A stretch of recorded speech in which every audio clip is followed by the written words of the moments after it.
3 o'clock on a Wednesday afternoon. Welcome aboard the post-game show alongside Terry Ford. I'm Jay Phillips. Good to have you with us. Lots to get to on today's program as Big 12 Media Days continues over in Dallas. Think they'll be in Atlanta next year?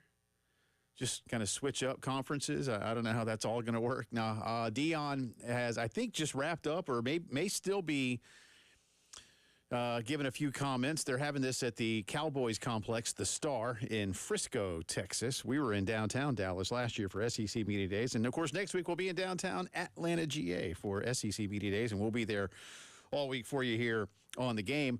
With Dion, it's going to be interesting. We'll talk about him in a second. I think that's for a lot of reasons, mainly because he's Dion. But I think, Colorado football may be the biggest preseason storyline in the Big 12, if only because last year, they had some moments, obviously, in terms of on-field success. Clearly, they had great individual success with the season that Shedeur Sanders had, and obviously they had the Heisman Trophy winner. So, you have that going for you. But now those two guys are gone, and there's a pretty wide gap between that type of individual talent and the rest of the Colorado roster. And for what it may be worth, they didn't run the ball very well last year, but South Carolina now has Colorado's leading rusher in Isaiah Augustave. And that leads me into what we're going to talk about a lot today, and that's the Rasul Faison case. There is no word yet. Yesterday, a lot of buzz created locally that today was potentially, even almost felt like definitely going to be the day that the NCAA ruled on Rasul Faison's case. I have now been told that it is not happening today. Our good friend David Cloninger will join us coming up at the bottom of this hour to give us more details on exactly what's happening and why maybe that buzz was created. And it could potentially have been simply that Rasul himself put out a tweet yesterday that said, hey, in so many words, y'all be thinking about me and praying for me here and hope that the NCAA does right by me. And maybe that just had a lot of things stirred up. But there was apparently some word maybe last week that today, July 9, was going to be the day that the NCAA ruled. That would be out of character for the NCAA. They don't typically tell you. I mean, sometimes they have said, hey, the Committee on Infractions may rule on a particular school on X.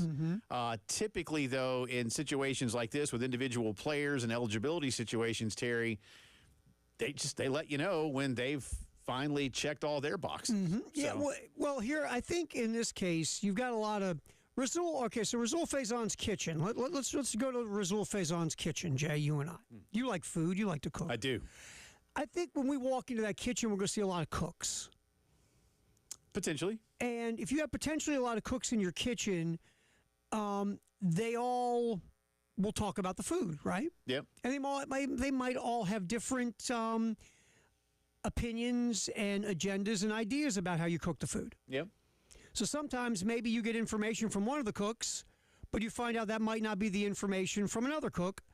And then you get, we call it misinformation accidentally, not on purpose, but of people who think they might know something that maybe they don't know that they thought they knew. Yeah. How's that sound? That sounds probably like what's happening here. Again, not sure. And DC has been digging into more of it. Yeah, I don't know. Look, Rasul has an agent to help him with certain things, and he hired additionally Darren Heitner, the now rather famous NIL attorney and NCAA attacker. It's a nice way to put it. Down in the bludgeoner of the NCAA. Yes. He's been quite successful in multiple cases against the NCAA. But it seems as if maybe even he was caught a little bit by a specific date for the NCAA to rule. So we'll get into more of that, and beyond just the specifics of the Faison case, we'll talk with DC about what the next steps are, and including, if you will, life without Rasul Faison. And can you really? And I want this kid to be ruled eligible, I assure you. So what I'm about to say is really not even about him, but can you be disappointed over something you didn't have? In other words, if this was someone who had a big year last year, and then wanted that extra year, kind of like Diego Pavia got, and then you were told 6 weeks before the start of the season, he's done. Like then you might have a higher level. That's not to say that there won't be disappointment, anger, whatever, pointed toward the NCAA, because I do believe, Terry, having had multiple conversations with people that were involved in some of this decision-making to bring Rasul in, both on-air and off-air conversations, South Carolina felt way back at the start of the semester that they had a good case. Yeah. And they had it, and they felt they had a good case based on other rulings. Yeah, I mean, there's a kid from Rutgers whose case kind of runs a lot like Faison's, because we always talk about Diego Pavia, right? But Faison's thing, if you look at the timeline where this kid, I do believe he has been enrolled at every college in America in some way, shape, or form. God love him. I mean, his journey it winds a lot of roads. And there's a case, and I got it in my computer, I have not opened yet, there's a kid from Rutgers, football player, I believe football player at Rutgers has almost the same type of journey in a way, and that player got eligibility for another year. Right. So going back to South Carolina, we heard from the beginning that we feel pretty strong about this. And then when we all compare it to Pavia, automatically go, well, Pavia got it with the JUCO, so should Faison. But there's other players, like you said, who have been given eligibility who kind of are sitting in the same car, so to speak, as Faison. So the idea of this thing has gone so long, just for me, look, I hope it works out because Faison will make South Carolina better. Let's just be honest. But you're almost getting that feeling when things drag on and on and on and on and on, you start to lose confidence. Am I right? Is that human nature? Yes, because I think, and confidence is one word to use. Hope is another word to use because I don't know, and I think those can be interchangeable. There could also be a Venn diagram between hope and confidence. I think confidence stems more from, again, precedent, whereas hope may be almost putting a blindfold on and just believing that when you start walking, you're walking down a nice clear path as opposed to getting ready to fall off a cliff. Well, let me ask you this: if we're doing the scale, so to speak, are we now more? Is hope weighing higher now than confidence? Yes. Now we've gotten this far. Yes. I think so. Yeah, I think we're just in the hope stage now. Yeah, I think now. I mean, confident. I would say the confidence in this has waned dramatically. Yeah. Alan hits us right here on Twitter just now. Hang on, let me get back to this. It's funny, Alan. Which display of anger from Beamer will be larger? Rasul and the NCAA, and Alan at that point assumes a denial, or Bielema and the T-bar. I think A. I think Alan, he'll be okay. Display of anger.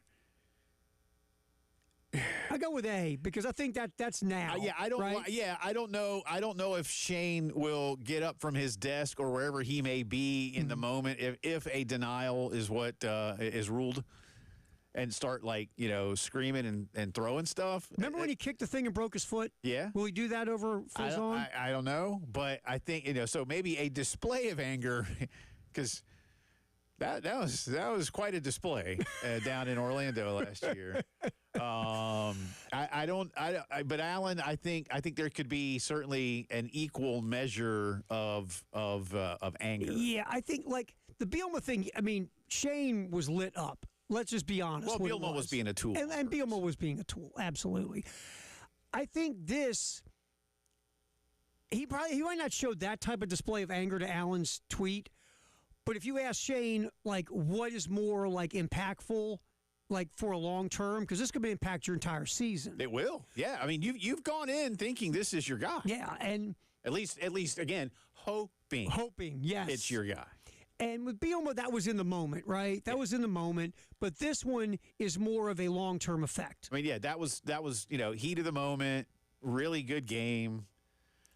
Things like that. In fact, it's funny. I was thinking about this because we were talking about some things yesterday about tell me how you lose, and I was putting some things together. Last year, Carolina had the one just really bad loss here to Mississippi. The other 3 losses were by a combined 9 points. Yeah, exactly. You think about every one of those losses, there were moments where that game was in the balance, and the other team makes the play, and you don't. I mean, you lost by 2, by 3, and by 4. You were that close. Yeah. Think about that, Jay. Yeah. You were legitimately 3 to 5 plays away from having a one-loss season. That was a really good football team. Yes, it was. It was a really good. It was, man. And again, the Mississippi game, as I've said, I try not to lament about that. That's not my job to do, but I still will argue that you took yourself out of that game within the first 5 minutes. Yeah, that fake punt didn't help you. And it just didn't happen the rest. But I'm not here to relitigate. But to your point, that's how good this team was. Yeah, They were, I would say, because you don't want to overdo it and say 3 plays, but let's say 5 to 6 plays away from being a one-loss football team. Yeah. That's how close everything else was. Again, the LSU game, some of those calls, man. A lot of things. Yeah. Don't give them a reason, but they were touchy calls. Yes. Right. Alabama game. You want a couple of throws back. To be honest with you, and you want that fumble back. And that fumble. That game. Yeah. And then obviously you lost the Illinois game. I think with Illinois, I don't know what you really – I think you just want to make a couple of more plays. Yeah, probably. Because you had a chance to win the game. Yeah. And Illinois, to their credit, Illinois stopped you from making your plays. And the other thing is, too, the bowl games to me, and this is just me now, if they're not college football playoff type of games or they're not New Year's Day games and you got guys opting out because of the draft and things of that nature, you really don't. And I'm just for South Carolina. Almost every team that's in this situation, you're not bringing your full team that helped you achieve your goal to that bowl game. Right. So you're kind of playing with your feet tied together, and not just South Carolina. A lot of teams did that in the postseason because you got guys going to the NFL draft or they're leaving for whatever reason. So that Illinois game, I was almost like, yeah, you could have made a few more plays, but what if you have Kyle Kennard coming off the edge? What if you have Rocket Sanders in the backfield making plays? What if? Maybe that. And then Illinois was missing a couple of guys. They could push back and say, hey, well, what if on our side? Yeah. So I've just gotten like that with the bowl games, man. I just don't. They're nice to win, right? And yeah, they wanted a 10-win season. I love how Shane tried to push that for the motivational button. I think that was the big narrative that it was. Yeah, you'd like that. But at the end of the day, you didn't have your full crew. No. But and a good game. 21-17. It was a good game. We got T-Bar. We got Mad Beamer. Yeah, I mean, it was, We had Eamon Warry playing one half. We had a lot of stuff to talk about that Monday, dude. Yeah, we're here. Thing. We're here for the stories. Absolutely. We'll get into some more around the different media days, discussions of the college football playoff. Again, earlier this week, Brett Yormark of the Big 12 touting the format that he would like to see longer term. We had the defense of the automatic qualifiers from Tony Petitti. We'll kind of mesh those things together for you. We'll get Media Day's thoughts for next Wednesday. I would say at the SEC next Wednesday, 3 hot seat coaches. I don't know how fair it is to have Kalen DeBoer on the hot seat, but I suppose at Alabama, even Nick Saban's seat was always warm once he got to a certain level. It certainly wasn't like, ooh, this is nice and cold. It was comfortable. Don't get me wrong. Maybe it was like the cars that have seat warmers, You only got to the college football playoff semifinals, Nick. Right. So, with Florida and Oklahoma and Alabama next week, Mississippi State will be the other next Wednesday. I don't know if Jeff Levy's got anything to worry about yet. I mean, I suppose if they went over, there could be problems, but I don't think they'll do that either. But we'll get into those things for you too. And again, Dion spoke today. We'll touch on that. The Atlanta Braves were pummeled in Sacramento. Mm-hmm.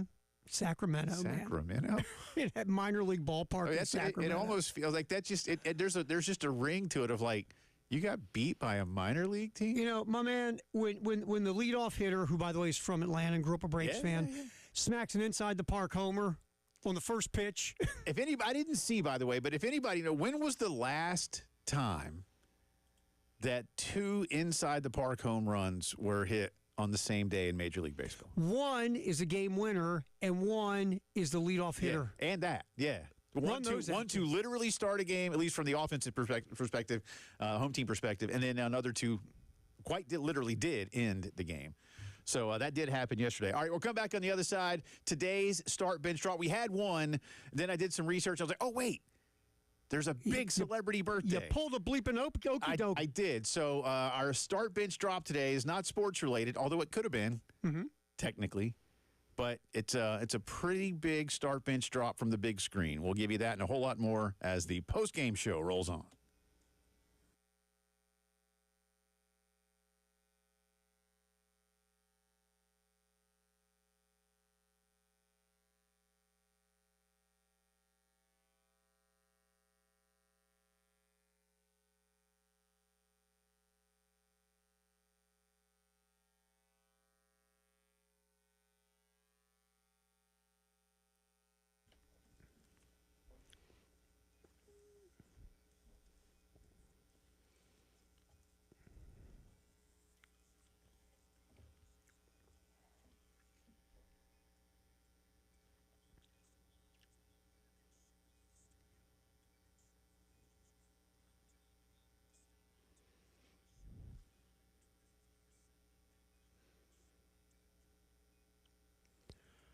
All right, Men's Clinic of South Carolina, we talk about it all the time. Guys don't like to talk about their problems, what's going on with them. They just keep it to themselves. They think it'll get better by just not talking about it. Like when your car's making noise, you turn off the radio to fix it. Don't do that with your body. If you're forgetting stuff, you're not sleeping, you have no life drive, sex drive, personal, professional drive. At the gym, you can't get that extra rep or 2 or 3. You don't bounce back from exercise. Whatever it is, it could just be low T. One way to find out. You make the call to the Men's Clinic of South Carolina, 803-875-MENS. You set up a free confidential consultation with Dr. Dan and the staff. You go in, tell your story. If they think it could be low testosterone, they'll do some lab work. If it does come back low T, they will put you on a program, this is the best part, that is specifically designed for you to get you feeling like you again. Just make the call. 803-875-MENS, Men's Clinic of South Carolina.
Welcome back into the postgame show. Jay and Terry with you here on a Wednesday afternoon.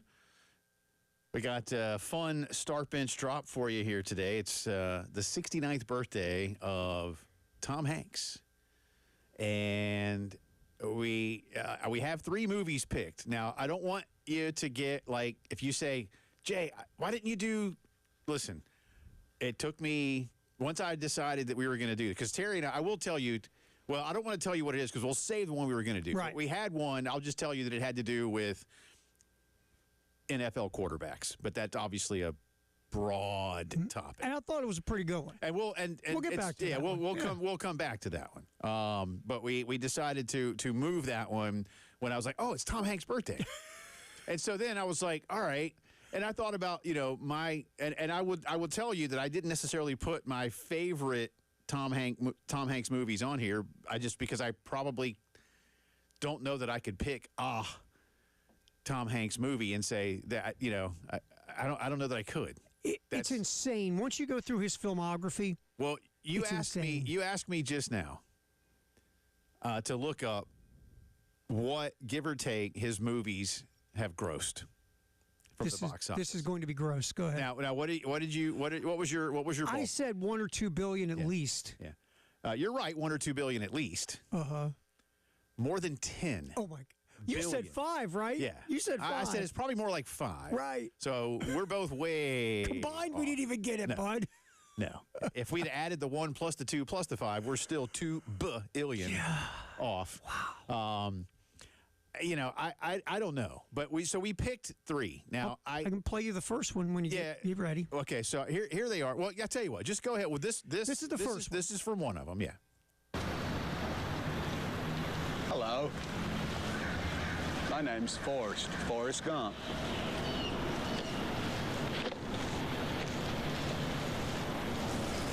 Do you want a chocolate?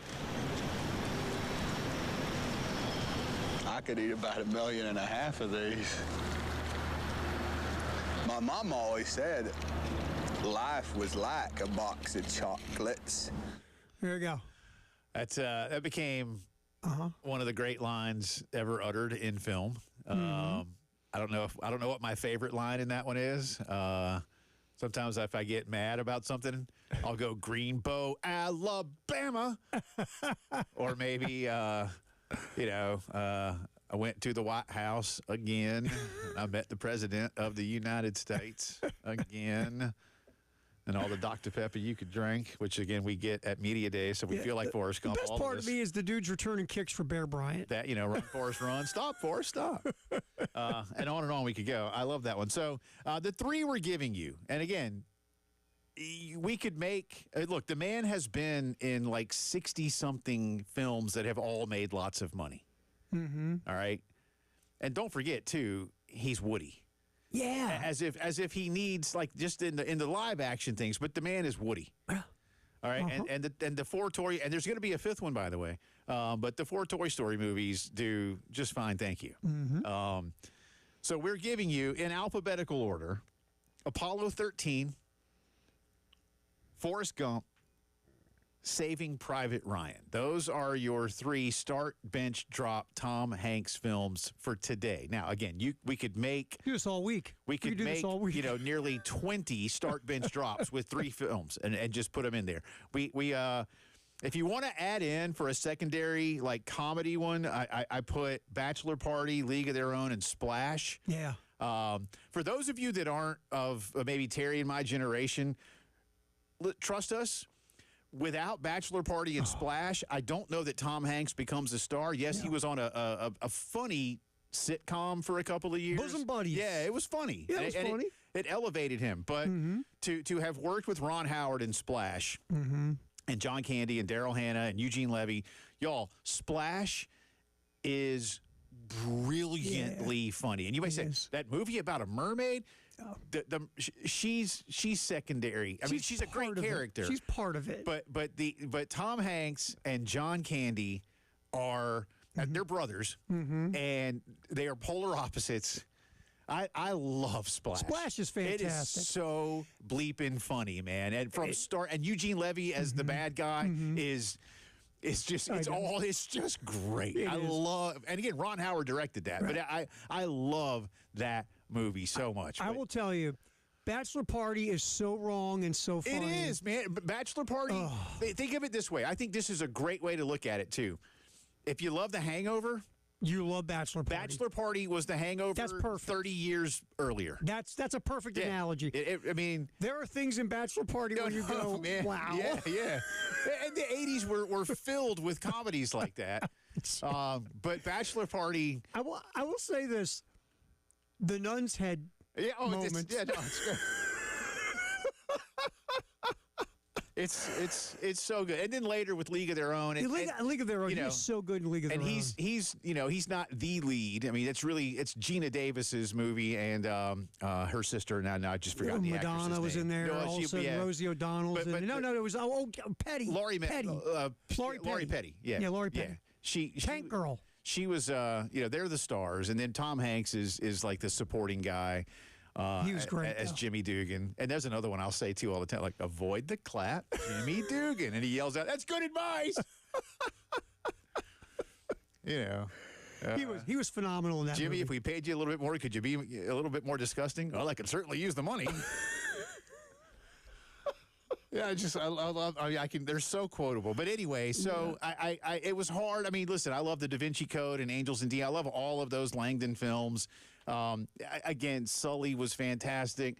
I mean, Big. I can just go to Big. Big. Is great. How good Big is. Yeah, I can go on and on and he's on. hanging out with a volleyball on a deserted island, and that was good, man. It's what's that? Castaway. Yeah. Wilson. Wilson was the name that he gave the ball, obviously for a variety of reasons. But anyway, so we gave you Apollo 13, Forrest Gump, Saving Private Ryan, start, bench, drop. I'll throw that out on Twitter here in just a second. So don't hate on me. This was me. Don't hate on me for saying why didn't you include so and so? Trust me, it took me. I probably spent more time than I've spent on any other start, bench, drop that we've been doing this summer. It's tough, man. To try to just say, all right, I'll do it. Because I came real close to the Da Vinci Code because I know how big a hit that was. Gigantic. And I do. I love those books. I love those movies. But I just, I mean, Road to Perdition is amazing. I was looking at the thermometer. I love the last half hour of Road to Perdition is phenomenal. Yeah, it's just great. Yes. Yes. And great is not good. And I just, anyway, so, and again, he's Woody. And I love the Toy Story movies, man. I love the Toy Story. They're so good. They're good. They're so good. So have fun with that. All right, we'll come back and we'll talk more about Tom Hanks movies throughout the day. And again, if you want to vote on the other one too, just for yucks, again, Bachelor Party, League of Their Own, Splash. Have at it. And, the rom-coms. I mean, I know people love You Got Mail and Sleepless in Seattle. Those were gigantic if you're a rom-com fan. Oh, so, yeah. And on and on and on we could go. All right, on the other side of the break, David Cloninger will join us. We'll get DC to weigh in on this as well. But most importantly, what's up with the Rasul Faison situation? Were we expecting a ruling today? Should we have expected one? If it's affirmative, well, hey, that's great. You know what you get. But if it's not, what happens in the Gamecock running back room? We'll discuss all that with David Cloninger coming up.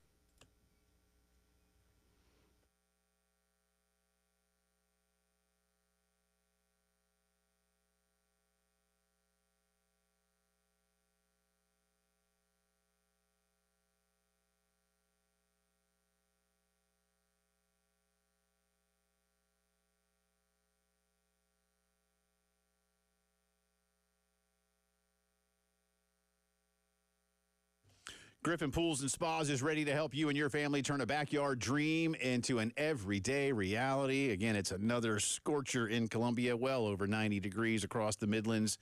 Jumping into that backyard pool would be really nice right about now, wouldn't it? Well, if you're ready to make that happen, it's time to contact Griffin Pools and Spas. GriffinPoolsandSpas.com is the easy way to do that. Set up a time for one of their great pros to come over to your house, look around the backyard, and then tell you what you can do. Listen, you can work a lot of things into your budget, however big. Listen, if you got a big budget, and you can get that resort-style pool of your dreams. But if you just want a little something to hang out in, get a little suntan, jump in the water and splash, they can do that for you too. A hot tub to be an accessory, everything to keep it clean if you've already got a pool, and so much more. Again, steps away from the Lake Murray Dam, where they've been for many, many years, and always online at GriffinPoolsandSpas.com. But remember, if you get a pool from Griffin, you got to invite us over.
Welcome back in.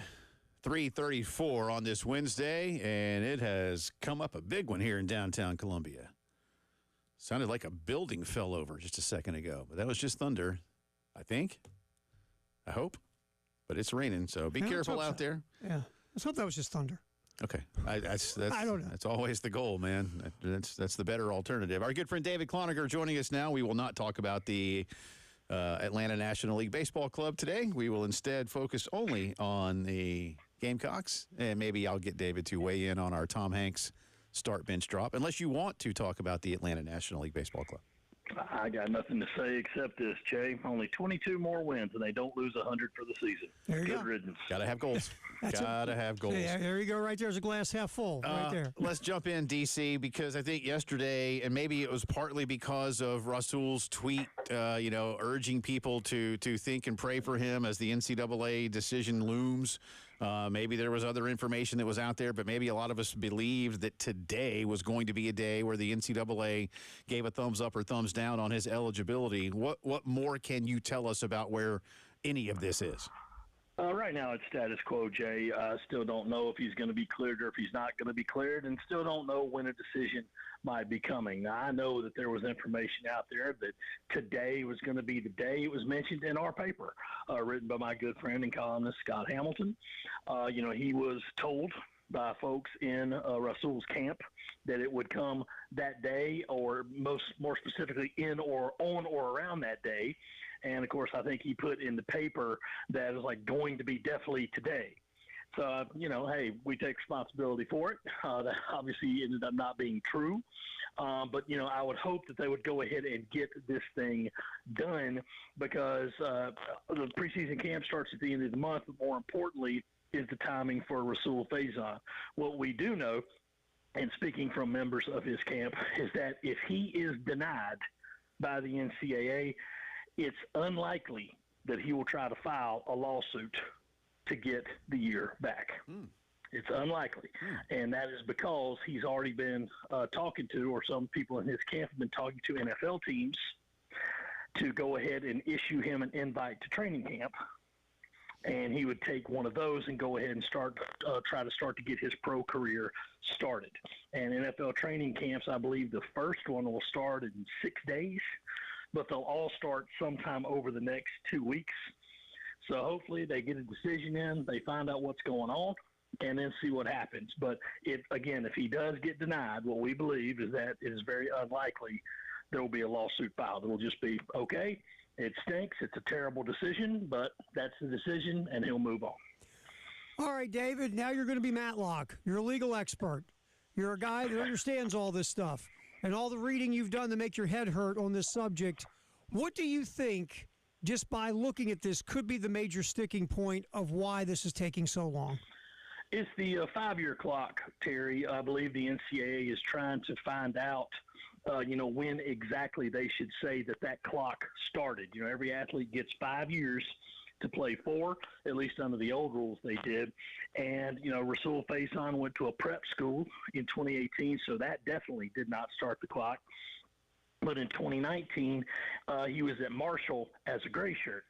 Now, as a gray shirt, you're not on campus. You're not participating in classes or anything like that. So your actual eligibility clock does not start until after that season ends. So does that mean it started in spring 2019? Does that mean it started in fall 2019? Because in fall of 2019, he was enrolled at Lackawanna College, which is a private school, not a junior college in Pennsylvania, where he took classes but did not play. So if the clock had already started, then you say, all right, well, that's 19, 20, 21, 22, 23, 24 that he played, but one of those was at a JUCO, so that doesn't count because of the Diego Pavia rule. And then there was the 2020 season where he was at a JUCO. That doesn't count because of COVID. So does he have another year or not? That's what I believe the holdup is. Like, when did that clock start? Because if it started in spring of 2019, I think he's probably out of luck. But if they say, well, it didn't actually start until he was at the JUCO after Lackawanna, well, then he still should have another year. David, do we know anything further kind of to Terry's point, but I mean, Rasul hired Darren Heitner, who has become one of the premier attorneys in the country to battle NCAA decisions or at least try to head them off. Do we have any further guidance on what it is that the NCAA do or don't have? I keep coming back to, this petition, if you will, was filed in January. It's now mid-July. Yeah, and that's the thing that's so frustrating. I mean, they've sent in all the paperwork they can send in. I don't know exactly what it is, but from what Shane Beamer has said, what Jeremiah Donati has said, what Darren Heitner has said, it's just been like, look, every time they've asked for information, we've sent it. We've sent them everything there is to send, so we don't know exactly what the holdup is. And, of course, ever since Darren was retained, he's very limited in what he can say regarding to the case due to attorney-client privilege. I've been in touch with him, and, the only things I can get at this point are like, look, we're hoping, we feel optimistic, and we hope that it will be very soon. But in terms of exactly what they want, I'm sure it has something to do with, like, okay, when did you enroll here? What did you do here? Were you part of the team here? Were you part of the school here? What was going on? According to everybody involved in this, USC has sent them all that documentation. So, guys, I can't say it on the radio, but crap or get off the pot. You have had this. I agree. I agree. And, just get it done. And I know people are saying out there, man, just lawyer up and sue them. Well, you can, but that takes it out of the NCAA's hands and puts it into the hands of a judge. And you never know what's going to happen there because not everybody who has asked a judge to decide to get another year has won. The most recent example is Zakai Ziegler up at Tennessee, you know. He said, hey, I want another year. And they were like, you already played 4, bud. Sorry. Yeah, there was a kid up in Raleigh at NC State that tried to do the same thing, and he was denied as well. So, yeah, it is not a given, unlike, say, the Pavia case, which I think people want to use as some form of precedent in this one. We shall see. All right, David, so let's, for the sake of this discussion here in the last couple of minutes we have you, let's assume that the NCAA denies the petition that Rasul has put out. Carolina signed Isaiah Augustave, who was Colorado's leading rusher last year. They've got Attaway. They've got Fuller. They've got a room. What does this do to change things? Well, it hurts for sure, but it takes away your projected starter, a guy who's been there in the spring while Isaiah Augustave hasn't. But you do have Oscar Attaway, Jawan Howell, Matt Fuller, who have all been here in the spring. So it takes away a piece of depth, but that's specifically why they signed Augustave. So it'll be a case of getting him up to speed through the workouts, through preseason camp, and trying to make him say, hey, listen, you played before. We need you to be as ready as possible. But then you roll with who you have. You can't just sit around saying, man, if we only had, a Rasul, we'd be fine. Well, you might not. So you just got to go with what you have. And Oscar Attaway, Matthew Fuller, and those other guys, those are very, very strong backs. The main thing that you don't want to do is just say, well, okay, Lenar's going to have to run 50 times a game. You do not want to do that. Yeah. I suppose to your point about crap or get off the pot, does South Carolina's patience remain until the semester starts? I mean, at that point, what are we – or by then, is it – is this going to be a decision, as you kind of alluded to, where Rasul's probably already moved on to the next phase of his life? Yeah, I mean, it'll be he'll have made his decision by then because the NFL training camps, again, like I said, will all start within the next couple of weeks. So he's going to have to say, like, look, if you're going to do this, you're going to have to do it now because you don't just show up to an NFL camp midway. And, of course, South Carolina has to be pragmatic about this as well, saying, look, man, I mean, are you going to burn practice reps on a guy that might not play? You have to get some guys ready that are going to play. So there's going to have to be a decision made, I would say, probably within the next week to 10 days, just because, as I mentioned, these NFL training camps, I think the first one I saw was the Ravens, and they start in 6 days. Yeah. There's others that start, on the 21st, 22nd, 23rd, but depending on who he's talking to, which I do not know, they're going to be like, look, we got to know something here because he's got to get up there and start showing what he can do. Less than a minute here. So do you think Carolina tries to apply any extra pressure on the NCAA in the next week? What can they do, man? Right. Every time we know, every time you try to force the NCAA into doing something, they call a lunch. Say, we're still in charge here. Wink, wink. Yeah, sure you are. Yeah. All right. They can only be as polite as possible. Well, good stuff. Good reporting, and we'll continue to follow it, obviously, very closely because it certainly matters. All right, shoot me a text with your start bench drop for these Tom Hanks movies on his 69th birthday: Apollo 13, Forrest Gump, Saving Private Ryan, and we'll include you on the list. Or if you have others that you just want to say. Huh? A League of Their Own? It's in there. It's a comedy. We listen. There's like 60 movies that are all hits, man. I can only do 3. All right, start bench drop. Tell me your 3 again. Apollo 13, Forrest Gump, Saving Private Ryan. Just shoot me. I will do so. Shoot me a text. All right. He's David Cloninger, DCPNC on Twitter, postandcourier.com. This is the postgame show.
That was Derek Jeter's. That's pretty cool, man. When you hit a home run for your 3,000th hit, that's today's vault. Welcome back in. Jay and Terry with you. We got start, bench, drop. We're going to get back to that in just a second. But you just let me know something here, and so I've pulled up the list.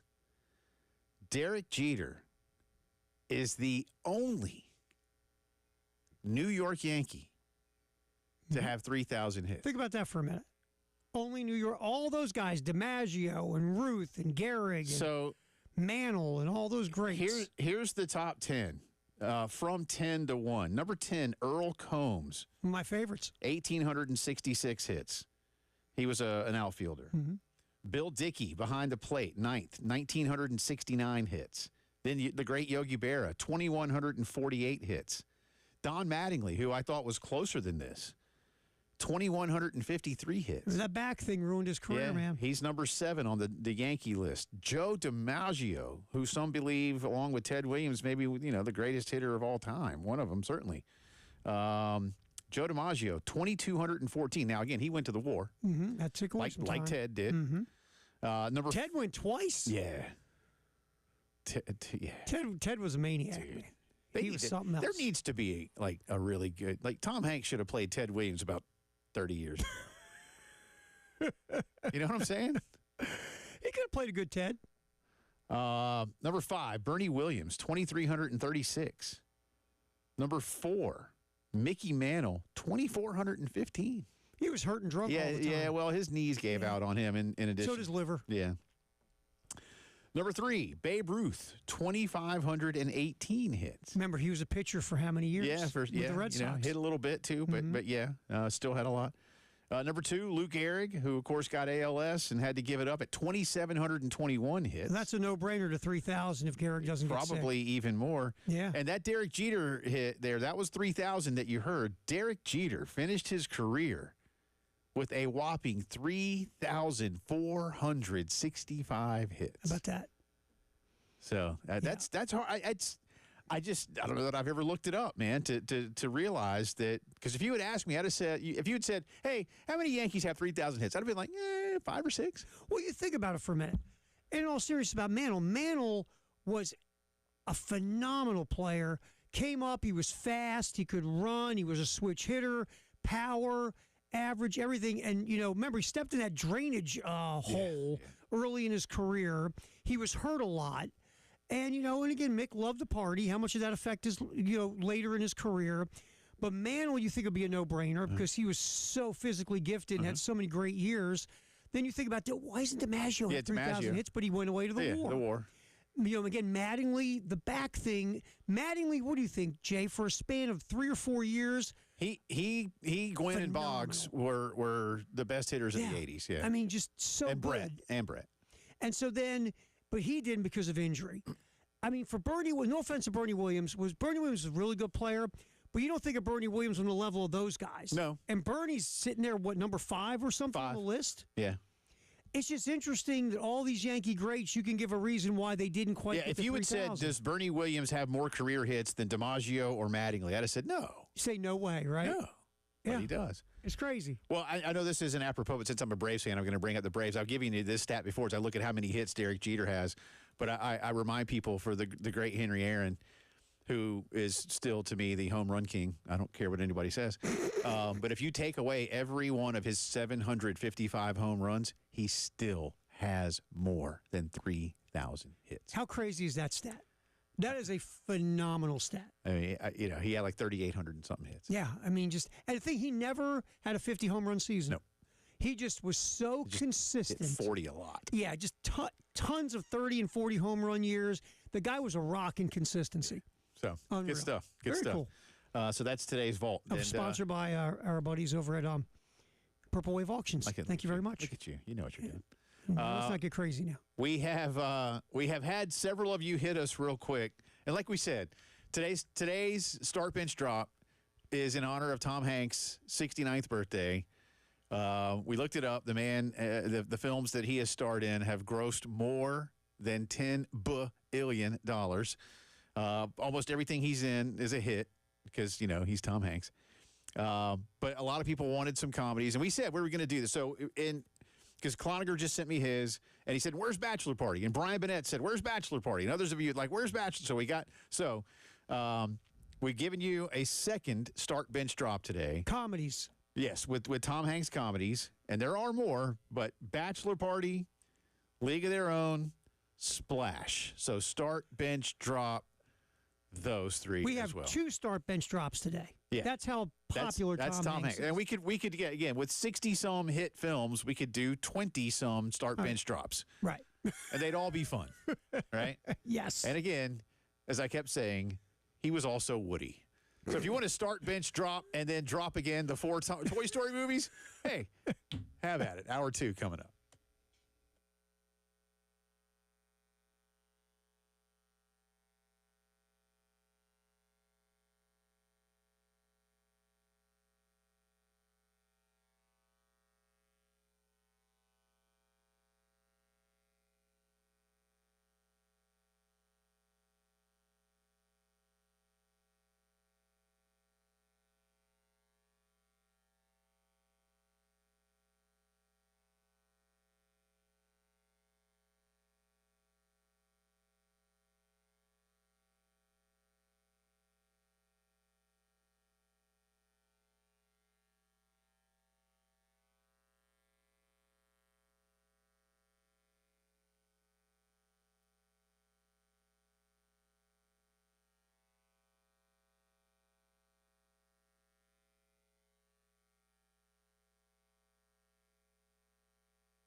All right, welcome back in. Hour number 2 of the post-game show coming at you from the Herndon Chevy Studios in downtown Columbia, where, hang on.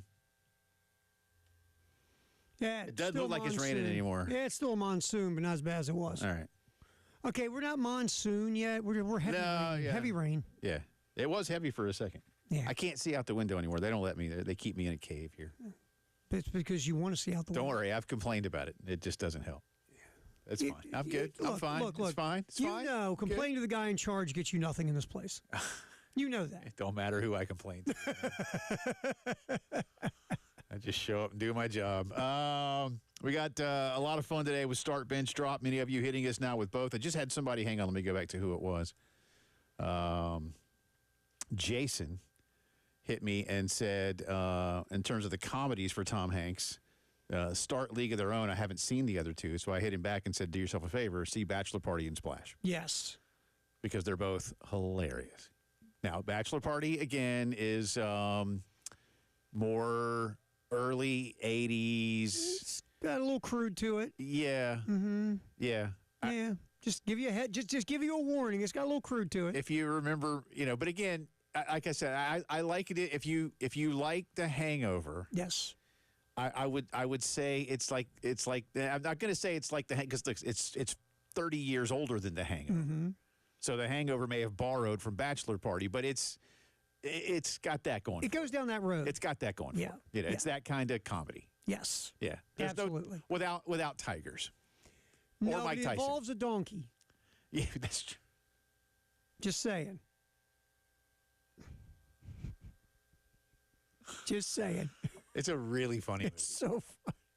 And Splash, again, Splash. I don't want people to think that Splash, like, oh, it has a mermaid. It must be some kind of kids movie. It's like when I tell people about, not that it's the same thing here, but like The Princess Bride. Like people say, oh, Princess Bride. Like, why would I? I'm like, if you've never seen Princess Bride, watch The Princess Bride. It's not about a princess. It is a fantastic movie. But Splash is not a mermaid movie. Right. There's a mermaid, and she's really good looking because it's Daryl Hannah. Right. But it's about Tom Hanks and John Candy, and it's fantastic. Oh, absolutely. John Candy, as Tom Hanks' brother, He's great. is So good. just brilliant in that film. John Candy is good in pretty everything he was ever in. And what was the other one? They were in another comedy together. I got to think about that for a minute. Jeez, man. I can't think of it. It wasn't as funny, but it was good because, again, they're both just so good at what they do. And they were like, it was like they weren't missionaries, but were they on some kind of like. I got to look it up because I'm totally blanking on that I am one, too. And I know I saw it, and it's probably been a long time. But anyway, they were in another film together. But today's Start Bench Drop, we have 2 now because, again, there's just too many, and we got some requests. So it's Tom Hanks' 69th birthday. So our original Start Bench Drop today, alphabetical order, Apollo 13, Forrest Gump, Saving Private Ryan. And yes, we could have chosen tons of Tom Hanks mega hits. We had to settle on 3. Those were the ones. Volunteers, bud. Volunteers, yes. Volunteers. What year was that? Like 1985. Okay, I'll say 85, 86, 87. That movie was in. Yeah, it was all right. It was all right. I think they wanted to build on the chemistry between the two with Splash, and maybe it didn't quite hit. Yeah, I mean, chemistry was good, but the movie itself. And then we have a comedy Tom Hanks today, Bachelor Party, League of Their Own, Splash. So, and again, we could do others that have been funny. Now, by the late, when he did like Philadelphia and Forrest Gump, then Tom had decided, I can be really funny at times, which is why he did League of Their Own. But otherwise, I've become. He became an actor. Yeah. And I don't know where he's going to be in the all-time. I mean, I doubt anybody has made more money in film than or more of a variety of characters, man. You do the guy in Bachelor what do you want Party, him to play? Yeah, right. And then he goes on to be the guy in Road to Perdition, and then he's an astronaut, and it's insane the different things he's done. I do like, and again, I love the Robert Langdon movies. They're all, all of those are. Bridge of Spies, wasn't that him too? Bridge of Spies. Yeah, he's just it's prolific. It's filthy. Prolific. I did find out, and I didn't have time to. I mean, so many things that I do to show prep, but I did not. I had this question in my head, but I asked you earlier yesterday. If you didn't hear yesterday, there were 2 inside the park home runs in Major League Baseball. One it was against the Braves out in Sacramento, not Oakland, with the A's beating the Braves last night 10-1, and it wasn't that close. And then the Giants walked off the Phillies with an inside the park home run, a ball that I think if you saw the replay, that's all I saw this morning on SportsCenter was the ball was 4 feet from going out of the yard in San Francisco, but instead caromed off one of those crazy walls they have out there, and the angle was such that the ball like launched itself. It was going out to right center, and basically in the power alley and right, and caromed all the way over towards left. To which I asked Terry, where the hell was the left fielder? Yeah, I don't know what he was doing. But because you probably could have at least turned that into a triple. I guess if the left fielder, you're taught to back up everything, right? Yeah, so I guess he had run. I don't know where he had run, but he could have took off in the other direction. He could have been like, "Well, that play's not going to involve me. Let me go hit the bathroom." I don't know. I don't know what he was doing. We just lost. Maybe the ball's out. I'm just going to walk off here. I'm mad. I don't know. But anyway, so an inside the park home run, and I asked how many times, because, there's a lot of baseball played, and Major League Baseball has been around a long, long time. So how many times has there been a day where there were 2 inside the park home runs on the same day in Major League Baseball? And the answer, Terry Ford, is 1. It happened yesterday. It had never happened in the history of Major League Baseball. That's it. Think about that. Yesterday is the first day that there were 2 inside the park home runs on the same day. That's surprising to me. If only because you feel like, and I don't know if a line is drawn at some point, but way back, ballparks were a lot bigger. So a home run wasn't necessarily a ball. I mean, the reason that the term was there is because sometimes the ball would just roll so far that you could run home, and now, of course, a home run is just basically it's got to get out of the yard unless you have an inside the parker. Remember the inside the parker. Remember back in the day, dead ball era, you had, and guys, there was more in speed and running the bases and inside the park home. We don't see him that much in today's game. Lawrence Butler was the guy who did it for Oakland, or headgummit, for the Athletics. Yeah. Sorry. And he also made history. He is the first A's player, at least, to have a multi-homer game in which one of them is an inside the parker and a fence-clearing home run since 1975. So even that's 50 years ago since that franchise had done that. And it was the first inside the park walk-off home run in the bigs since August of 2016. Cleveland did it against Toronto. So, another interesting part of that whole inside the park thing with the Athletics. The last Athletic inside the park home run, Mark Kotze, who was the manager of the A's. Wow, that's back when they were good. Yeah, his quote of the game was, "All I remember was I was really tired." Well. The Braves got rocked last night, and it's done. I know, and some of you will say, Jay, it's been done for a month. I know, but I try as a cockeyed optimist to pull for my team. Yeah. But I think when Spellenbach was put on the IL for a month, I was like, "Are you serious?" You know what? I looked at this today. I did a cousin Ed. Are you serious, Clark? If I remember, and you tell me. The Braves were 51-51 the year that they won the World Series. They were 500. Yeah, they didn't get to 500 until after the break. Right. To get to 51-51 right now, they got to win 12 straight. Yeah, that ain't gonna happen. And that Furcal with the back. Acuna Jr. with the back. He got some back tightness. And listen, the Braves are hosting the All-Star game, and they're having a bad year. Now they have 3 All-Stars, and Ronald is supposed to be in the home run derby. Don't you X that now? I think you gotta. Yep. Now I know that might be some kind of bright spot for some people. But if I'm Snit and Alex, I gotta say Ronald Bud. I mean, how bad is this bat? I'll say this about the home run derby. Like, as a fan, I love the home run derby when the superstars are in it, the home run hitters, the guys who you like to see involved in the home run derby. But my team, I don't want anyone involved in it. And I don't believe there's a curse of the home run derby or anything, but I do believe this. That's a lot of torque on your body, my friend. It is. And you how many rounds the deeper you go in that thing, the more and more rounds you're putting torque on your body. And sometimes I wonder, guys come out of that. What do you like physically after doing that? Yeah, I know. I've heard those stories. Yeah. I don't disagree with you, which is one of the reasons why I think they should stop having someone throw you the ball and instead just put a jugs machine out there throwing about 85 miles an hour. I don't disagree and with that see what idea. happens. But I suppose the flip side people say is, well, even if it's a BP pitcher, the ball's going to be a little bit different spot, and it allows you to, see the ball. But okay, I mean, I can whatever. But it's a home run derby. Yeah, I don't care that much, Yeah. and I don't even know. I'll probably. I mean, we'll be in Atlanta next week. I'll probably.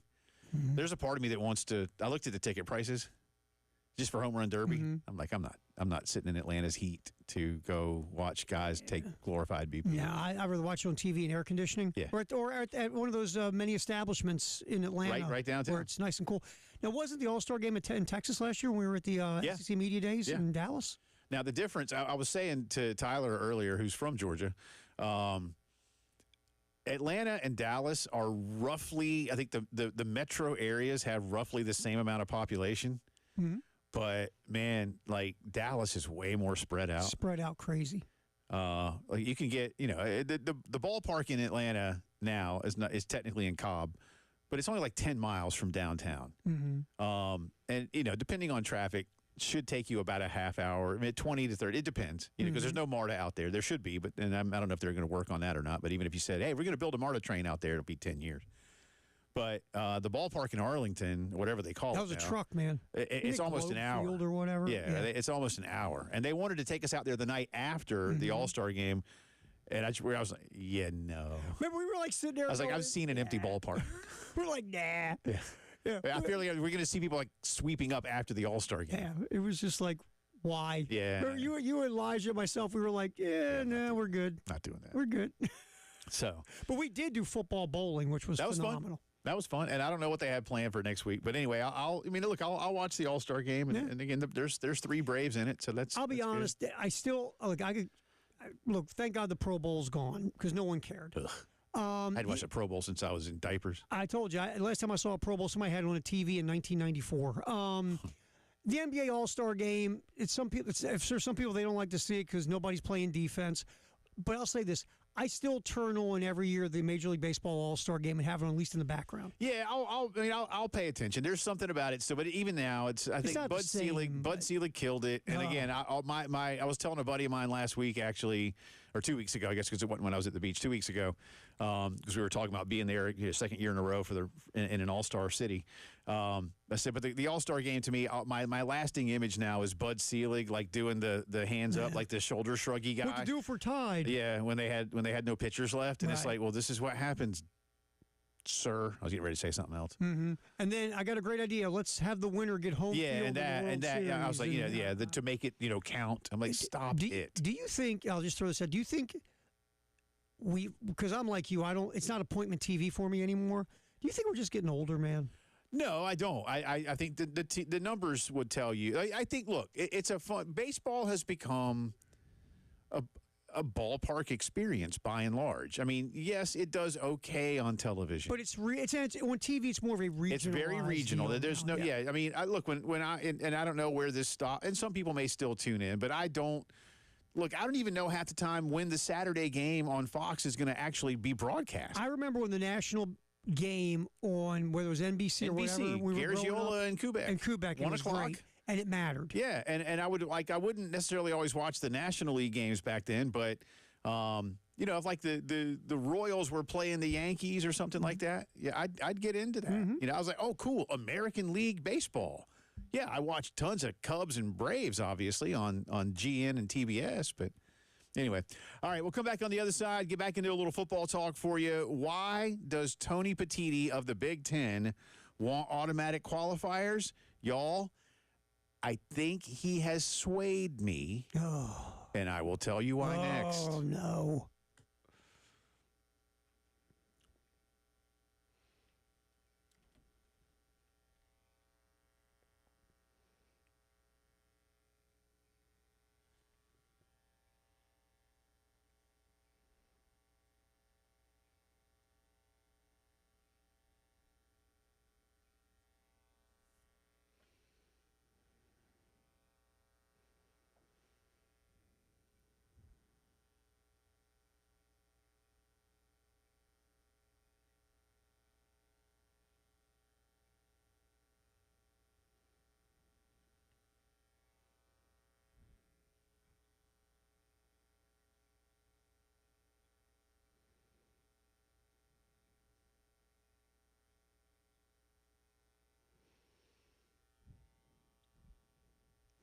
Yeah, I say this all the time. If you want to do stuff to your home, because your home is the biggest investment you have in your life, pretty much for most folks, you want to go to people who have experience. They know what they're doing. They know what's up. They didn't take the job, as a semester off in college. They actually are experienced folks in the field. 70 years of experience at the Nest, a Kreger showroom in the Vista. Whether you're looking to do stuff for your bathroom, your kitchen, lighting, fixtures, plumbing, you just call 803-978-2025. You say, look, I'm interested in, let's say, new plumbing. They'll put you in touch with the expert. They'll talk to you, set an appointment. You come in, talk about your budget, your vision, what you want to do. They will walk you around a phenomenal showroom and show you all your options, and then they'll sit down and make it happen for you. Again, 803-978-2025, the Nest on Gadsden and the Vista. 70 years of experience. Make that call. Talk to the experts at the Nest.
Twenty minutes after 4 o'clock on Wednesday afternoon. Jay and Terry with you here. Start bench drop. We got two of them today in honor of Tom Hanks' 69th birthday. Typically, it's just one. So, and again, we could have gone a lot of ways, y'all. So don't shoot the messenger, which is me. I came up with this. It's all on me. Start bench drop. Apollo 13, Forrest Gump, Saving Private Ryan. That's your first one. Do you know where you're going? Is it easy for you to do your start bench drop on this one? No, that's why I make them hard. I know one of them will be started or benched. I don't know the other two yet. All right. How about comedy? Give us 3 there. I don't even really want to do the comedy one because it's too hard. League of Our Own.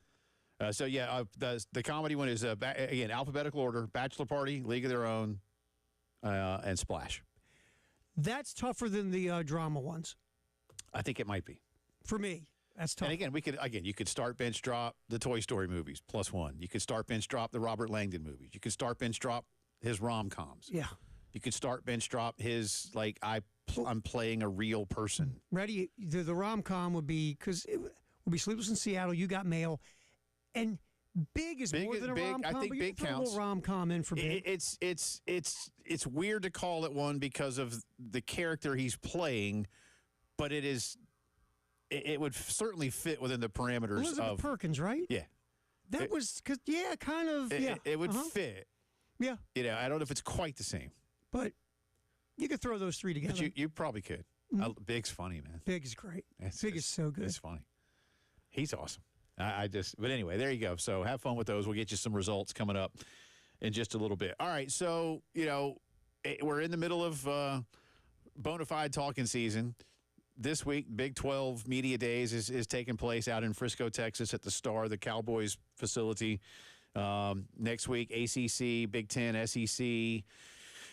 Last week on an interview, Tony Petitti of the Big 10 continued to defend his stance on automatic qualifiers for the new CFP format that starts in 26. This week, Brett Yormark of the Big 12 said, no, man, our league wants 5 plus 11, and we feel great about it. We'll see if Greg Sankey says anything about it next week.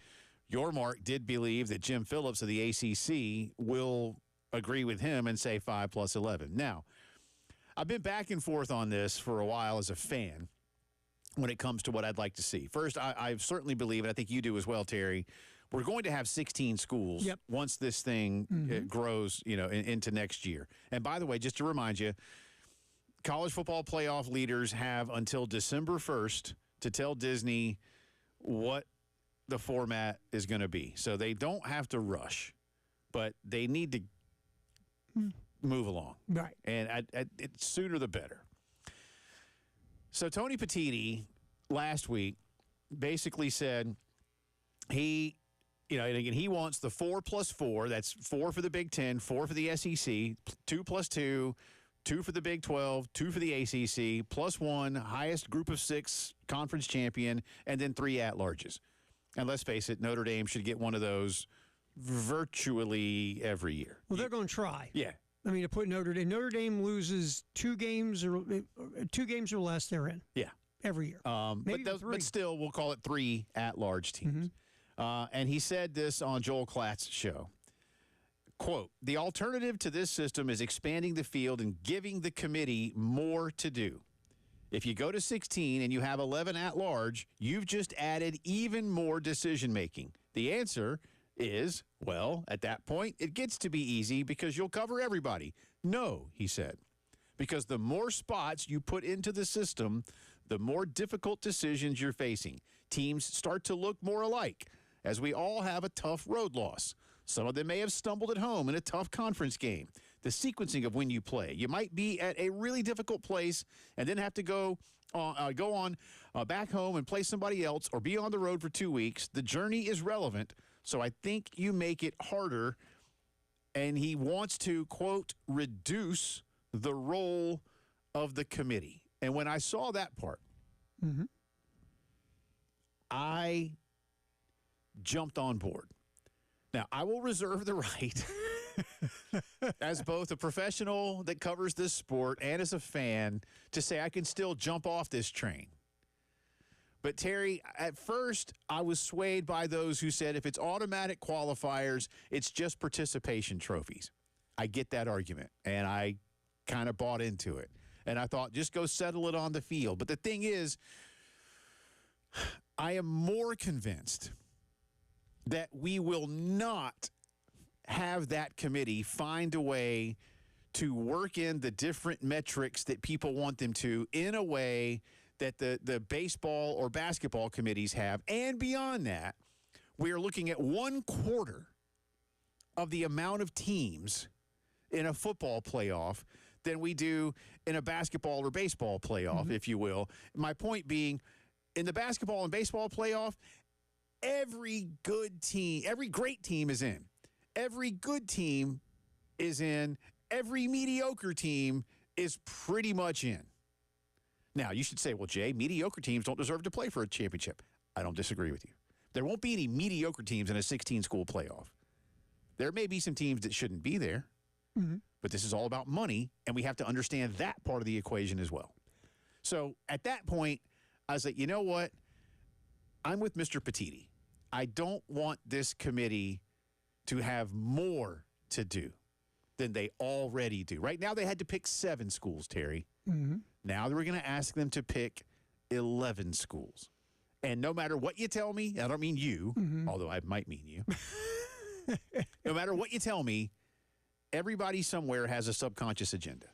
Exactly. Not to say they want their school to get in. I don't mean it that way. I don't mean it that way. There's no objectivity Right. in this thing. You're human beings involved. So Here's my thing. I'm with the 4 plus 4 plus 2 plus 2 plus 1 3 plus 3. plus 2.5 plus 2 3/4 plus a half. I'm there. Here's my thing. All right. The only reason I even like it is it takes the committee out of play because you know my feelings on the committee. Yes. But I don't like the idea that you're automatically giving conferences bids when, like last year, it would have worked out. If you look at this thing, and we don't have time to go into the whole thing, and maybe we'll do it today, tomorrow, whatever, but it kind of would have worked out 4-4, 2-2, 1, whatever, 3 would have worked out last year in a lot of ways. But there's going to be years it's not going to work out. And I think we only have 16 spots. To be giving a spot to a team in any conference that is, I don't think is very fair when you only have 16 spots. Here's what I'd love to see, Jay. Let's take the 2 extremes, automatic qualifier, 5-11. Why don't we find a way to meet in the middle with an actual criteria on how do you pick teams? Okay, like the NFL does in tiebreakers. You know exactly how the NFL does on a tiebreaker, right? You go conference record, strength of schedule, blah, blah, blah, blah, blah. It goes down the list, right? How about making a criteria up that you go by to help everybody put these teams in fairly? How about the idea we got really smart guys like Billy Connolly who can sit down and come up with some serious ways to help this committee with a formula, not saying BCS, but saying we're smarter now, right? Yeah. How about we sit down and look at something like that? I don't have a problem with that. Again, what I've been told and what I've read in the last couple of months is football has a more difficult time with the Conleys and the Sagarins and those guys and their computer formulas and their algorithms putting in more. And look, that stuff makes my head hurt. So I'm just going to have to take people's words for it, the experts that I read and study, that they are having a harder time coming up with it. Look, I want a football net ranking. We talked to Coach Beamer about that last month. Love it. Yeah, when they were down in Destin, they talked about that. The coaches, they want some type of football net ranking. Here's my thing. Why can't you just try? Sit down and try. Everyone says you can't do it. Why can't? Have you ever tried? Why don't you try? You know what it is to me?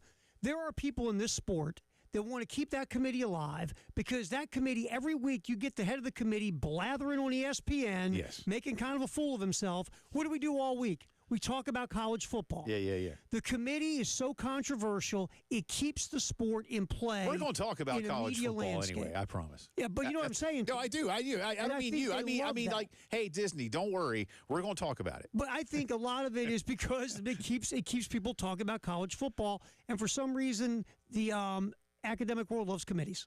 Well, that's a great way to put it. We'll continue with this update, start, bench, drop, more on what's going on at Big 12 Media Days, too. You're listening to the postgame show.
as I hit the right microphone button. Checking traffic. Richlands, we have an accident. Garner's Ferry Road at I-77. In Lexington, a couple of accidents. Main Street, Columbia Avenue. Platte Springs Road at South Lake Drive as well. Back in Richlands, Shop Road at Atlas Road, there's an accident reported as well. And then obviously we have our construction issues that we always have in the same spots. That's your check on the traffic here on the postgame show.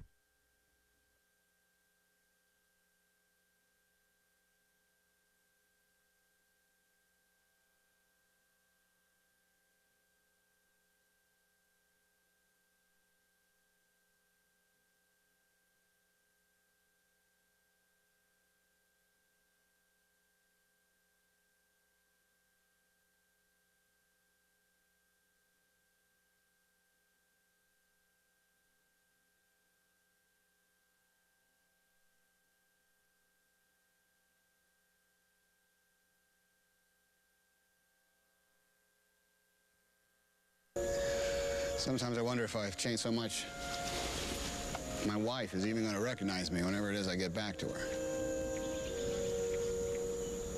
And how I'll ever be able to tell her about days like today. Ryan, I don't know anything about Ryan. I don't care. Man means nothing to me. It's just a name. But if going to Ramel and finding him so he can go home, if that earns me the right to get back to my wife, well, then that's my mission. Great stuff. Saving Private Ryan. Hard to believe that movie is now 30 years old. Wait. That's 90s. Almost 98, roughly, 98, man. Okay. Uh-huh. Think about that for a minute. Almost. Good God, man, you're old. It just goes to show you that, like, I mean, that, how many hits Tom Hanks has been in. Again, welcome back in. Jay and Terry with you. Today's Start Bench Drop is honoring Tom Hanks, his 69th birthday. The man is prolific when it comes to starring roles in Hollywood. More than $10 billion box office gross, at least, for his films. But we came up with 3. Again, we could do, like we said, we could probably do about 20. If we just took the number of movies he's been in, we could do about 20 Start Bench Drops. And just have have us all do those. But we came up with Apollo 13, Forrest Gump, Saving Private Ryan. Again, we could have gone in a lot of different directions. Mm-hmm. Then we came up because people were asking about some of the comedies, because we did at the top of the show, Terry and I mentioned as kids of the 80s, our reverence for Bachelor Party and Splash, which really, it's kind of funny when you think about it. Bachelor Party is the movie that made Tom Hanks a star. Yep. I mean, Bosom Buddies was a funny show, him and Pete Scolari. I remember that. Yeah. But it was a sitcom.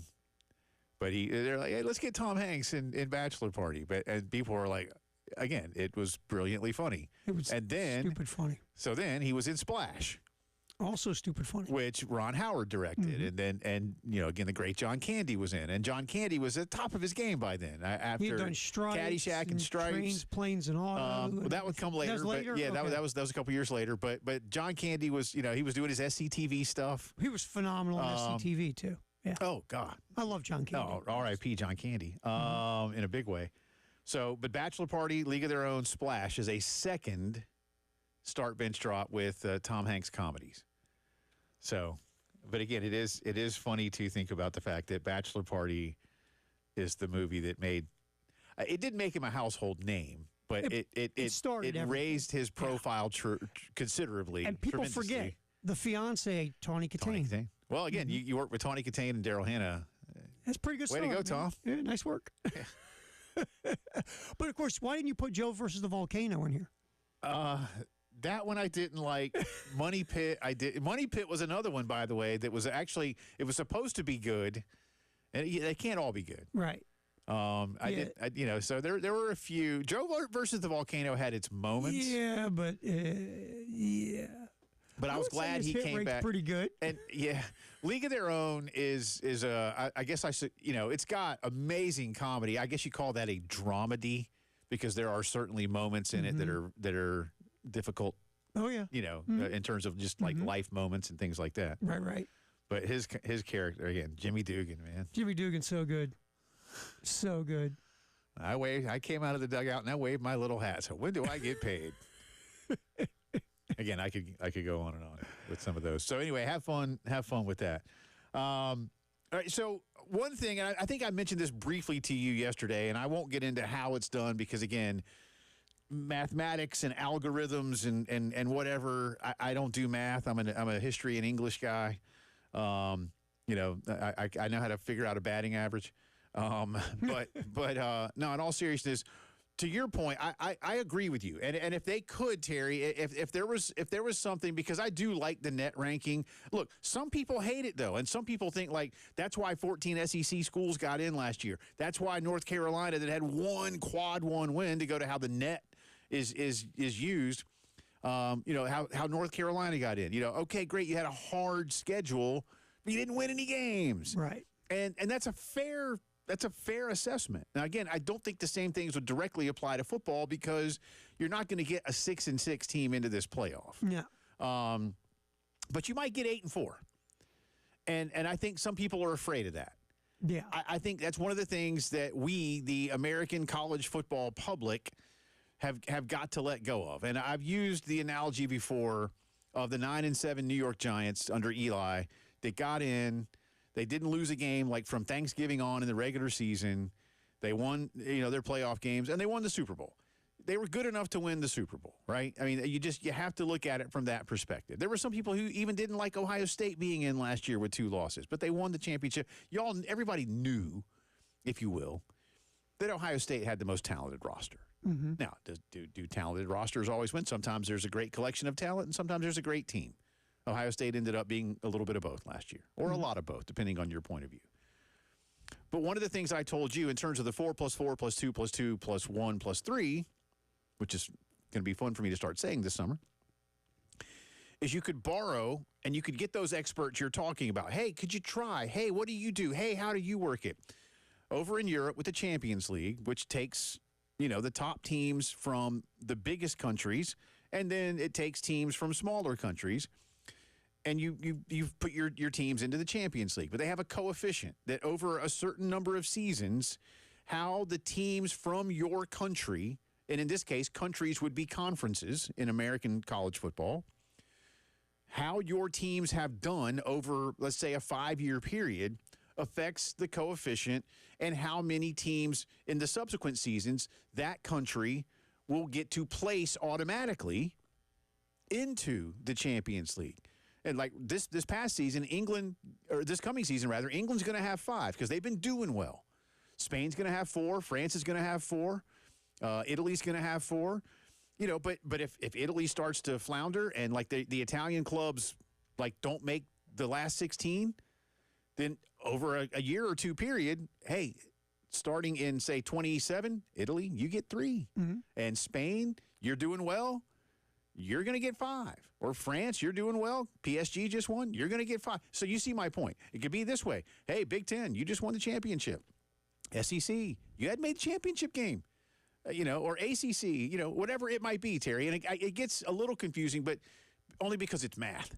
Right. But there are ways to do this to where the 4 + 4 + 2 + 2 might actually be able to be massaged.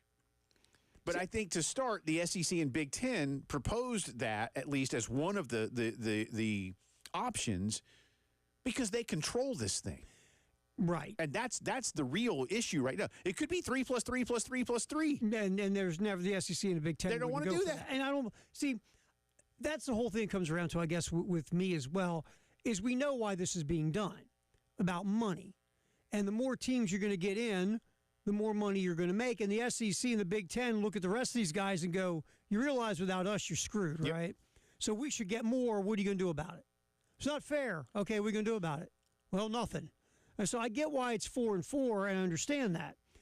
And I guess for me, automatically giving spots outside the conference champion, even though most years it'll be fine, Jay. And the people who scream, oh, my God, no, most years it will be fine. But there's going to be a year or two or whatever where we're going to see Somebody get in from one of these, and it could be the Big 12. Maybe they don't deserve 2 1 year, or the ACC. But we're going to have that happen, and everybody's going to go, yeah, there you go. Now we're putting teams in that don't belong in this bleeping thing. Right. And that's my concern. I would love to look. I hate the committee.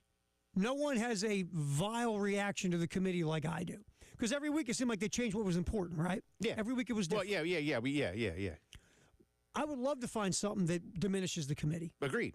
I would. And I think this is why they, at least the Big Ten, and will the SEC come back around? I don't know. I'm going to read this real fast because we're up against a break. This is from Stuart Mandell's mailbag today in The Athletic. The question was about why did the other conferences acquiesce to the SEC and Big Ten. He said, I don't think it was ever realistic that the Big Ten and SEC would take their ball and go home. But at this point, they possess between them all but a couple of the sport's realistic national championship contenders. There's no way to say what the actual value of an all Big Ten SEC playoff would be, but I can say with great certainty what a national tournament without them would fetch. Nothing. That's where we are with this. All right, a little Jay or nay coming up.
All right, welcome back in. Almost time for a little Jay or Nay. A couple of hits on start, bench, drop. Jason says start Forrest Gump, bench Saving Private Ryan, drop Apollo 13. Matt says start Saving Private Ryan, bench Forrest Gump, drop Apollo 13. He said he would also cut Castaway to make cap room to bring the Toy Story franchise on. Nice. That's so good. And Andrew says start Saving Private Ryan, bench Apollo 13, cut Forrest Gump, and he throws us a curveball. I love it here. This is one of the reasons that I had to do the second one. Red shirt, bachelor party. Red shirt. Yeah, so that's why. Yeah, he just helped create a new part of it. But that was when I saw that. Plus, there's our buddy Brian Bennett said bachelor party starts and is player of the year. All others are waived. That was funny. Thank you, Brian. Thank you, Brian. So that's why I added in the others, the comedies. So Steven said start League of Their Own, bench Splash, cut Bachelor Party, and I mentioned earlier Jason hit us and said League of Their Own. Start, haven't seen the other two. I told him to do that. David, start League of Their Own, bench Splash, cut Bachelor Party. Cut Bachelor Party. That hurts. I mean, you got to cut. You got to cut something, man. You know, you got to cut something. That's what makes. You know what I'm going to have to do here start, soon? bench, drop. I'm going to need to sit down and watch Bachelor Party again. Yeah, and you wonder sometimes. Like with Caddyshack or Stripes, I can watch them and they're still great. But I like if I were to watch a bachelor party type movie, or dare I say, again, for those of a certain age, movies like Porky's. I don't know if there is. Porky's is a good one because we were kids. Well, when I'm in high school and I'm watching our tail off at Porky's. When I laugh my tail off at Porky's now, that's a good one to say. If I watch it now, would I be the same There's way? a couple of funny things that I probably would, but. See, for me, I could watch Animal House and still laugh and giggle like I was a kid. Yes. And you're right, Stripes is one. Absolutely. Yeah. No doubt. Airplane was on a couple of weeks ago. I still laughed at the stupidity that is Airplane. My wife reminded me that Airplane had just had its release anniversary, 1978. Yeah. Gee whiz. I know, man. I'm looking forward to the new Naked Gun with Liam Neeson. So am I. Yeah. I am too. I mean, I have high. Listen, it's a high bar. I know, man. It's a high bar. Sure is. Not gonna lie. You know. All right, let's do a little J or Nay. Let's do a little J or Nay. J or Nay, SEC coach version of J or Nay. Okay. So, this time next year, we're getting ready for SEC Media Days 2026. By the way, you like this music? A little dating game action. Don't dance. You're on video. Please don't dance in your seat. All right, this time next year, will Sam Pittman be the head coach at Arkansas? Jay or nay? Jay, yeah. Jay? I think they're going to win about 7 games. I think Taylor Green is going to help them do some. They'll pull an upset somewhere. They'll get a bowl game, and yeah. Okay. Yeah. Jay or nay? This time next year, as we go to SEC Media Days 2026, will Hugh Freeze be the head coach at Auburn? Jay or nay? That one's. What will this be? Year 3 or 4? This is his 3rd year, I believe. Jay. Unless they just implode. Mm-hmm. Like if they don't make a bowl, or even worse, like if they're 4-8 or something, like if they have a Kentucky type year from last year. But if, because they're expecting at least, I think, 8 or 9 out of him, because that's Auburn football. I know. Jay, so we're because they're not going to. I don't think they'll implode. Now this one, there is a huge, ginormous buyout on it, but there's also a lot of heat. Yeah. Mark Stoops, this time next year, still the head coach of Kentucky. Jay or nay?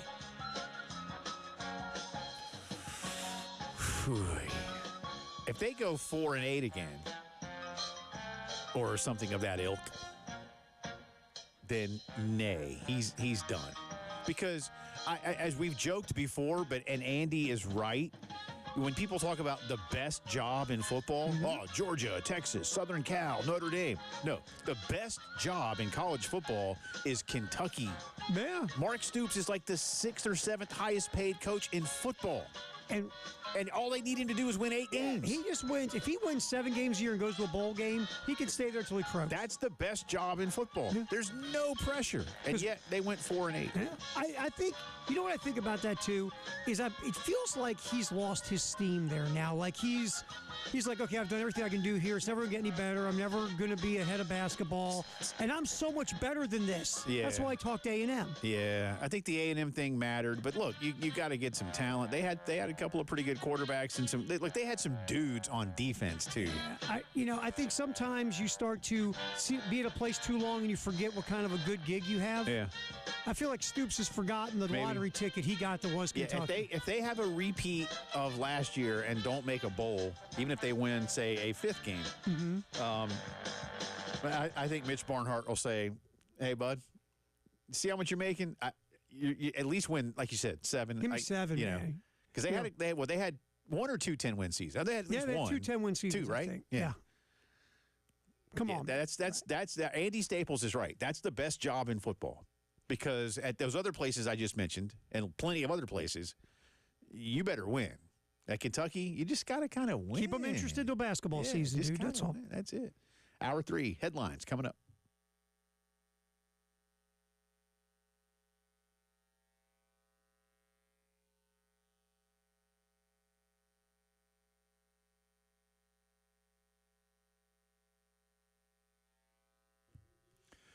AAA Heating and Air ready to keep your family nice and comfortable all summer long. They've been doing that for my family a couple months ago. Not even that, really.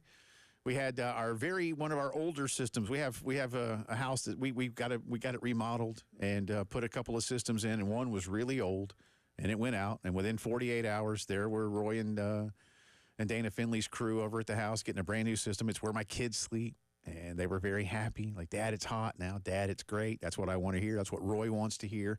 And a couple days ago, another part of the house had a clogged drain line. I think within about 30 minutes, they were in, they were out. It was good. Now everybody's nice and happy again. That's what they can do for you. Time for a brand new system. Take advantage of guaranteed financing, a 15-year parts and labor guarantee. Just call 803-677-1500. Get one of their great folks into your house, whether it's a quick repair or a brand new system. Tell them we sent you to AAA Heating and Air.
All right, obviously, weather not very good through the Midlands. We've had some accidents.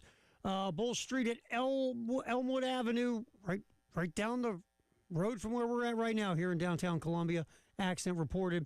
Also in Lexington, Columbia Highway between Charter Oak Road, St. Peters Road, and Wise Ferry Road. Back in Columbia, Emmanuel Church Road at Two Notch. Accident in Richlands, Garner Ferry Road at I-77. Also in Columbia, Kittywake Drive at US 1, Augusta Road, Two Notch Road as well.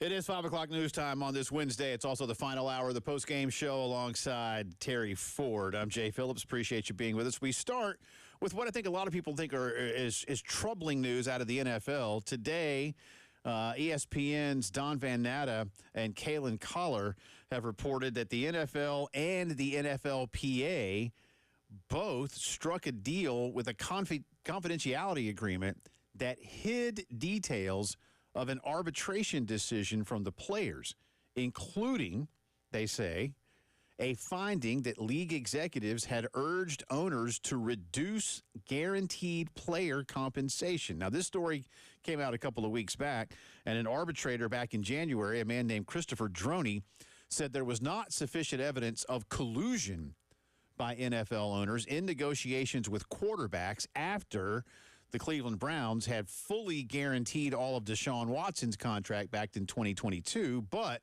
Mr. Droney did conclude that the Players Association showed, quote, by a clear preponderance of the evidence that Commissioner Roger Goodell and the league's general counsel, Jeff Pash, had indeed urged owners to restrict guaranteed money in player contracts. Terry, it's very rare for a union to keep this kind of finding from its membership. I don't know what this will do in terms of the union having any real trust or further trust in its leadership these days.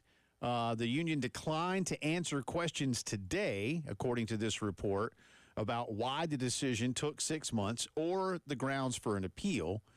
But it would certainly, I think, raise some eyebrows amongst the rank and file membership of the NFLPA as to why they would hide information from the members. So, again, no collusion per se, but, man, they put their toe on the line.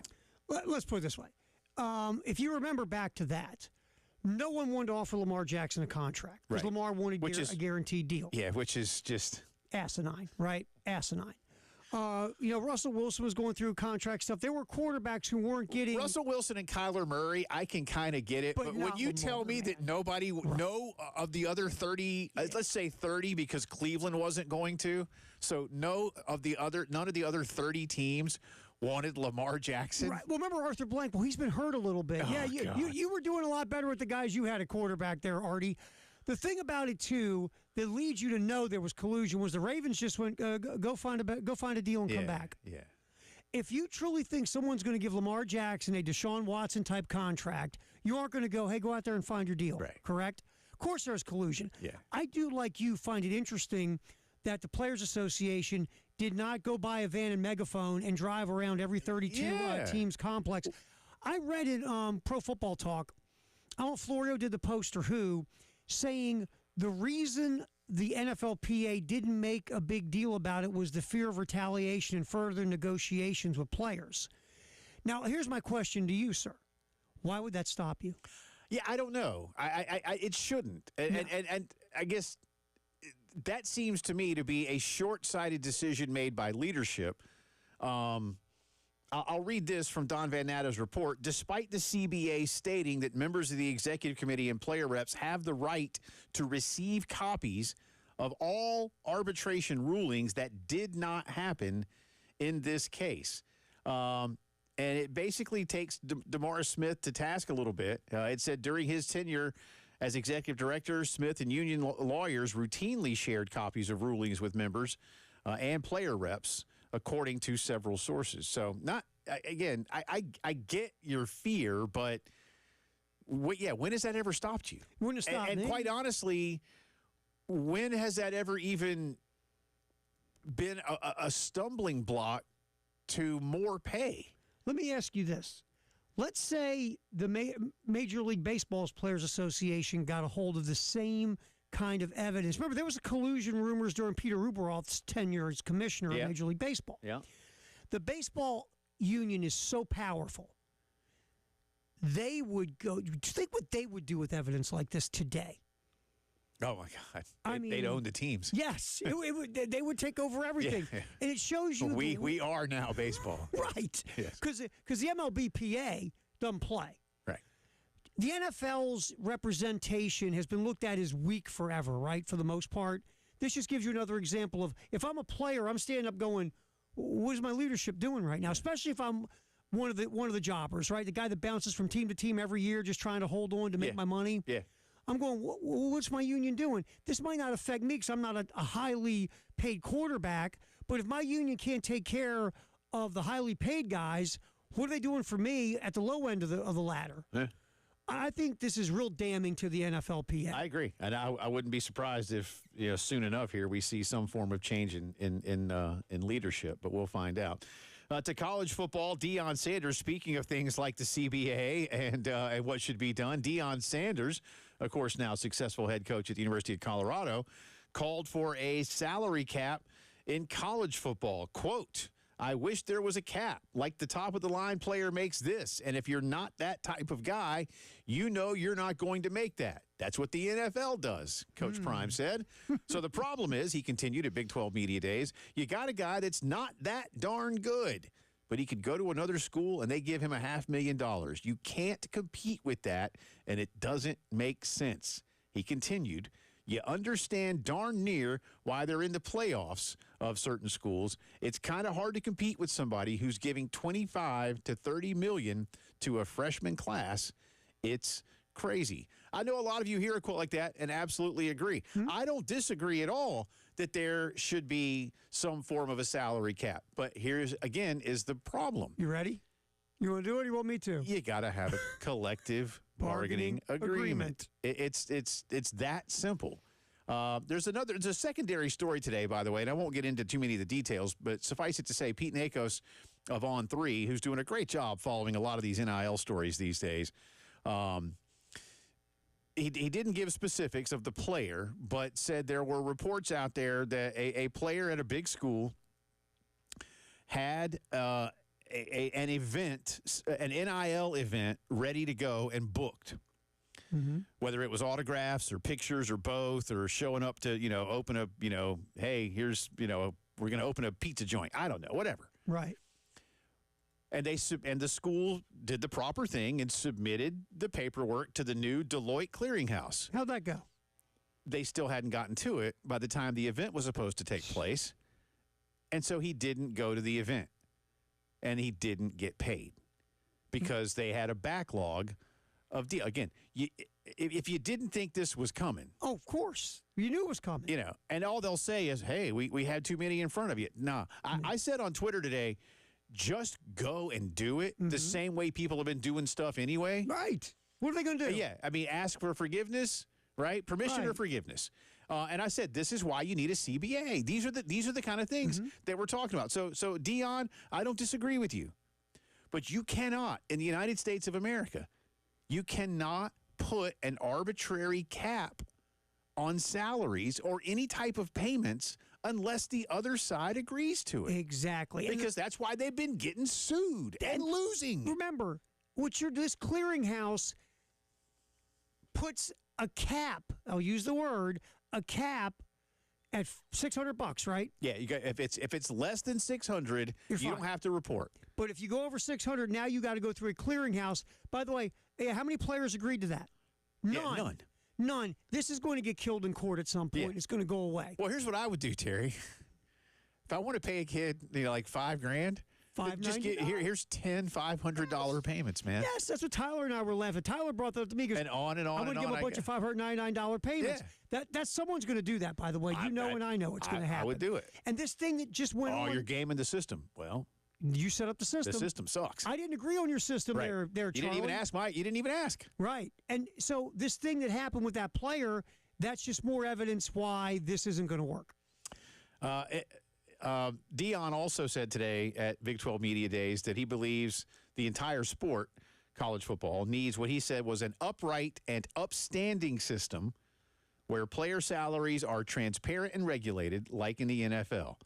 And he said salary offers are often reported before players even enter the transfer portal. Again, Coach, I don't disagree with you, but you can't do that without collective bargaining. Because there are kids right now that don't want that out. Right. And look. And schools.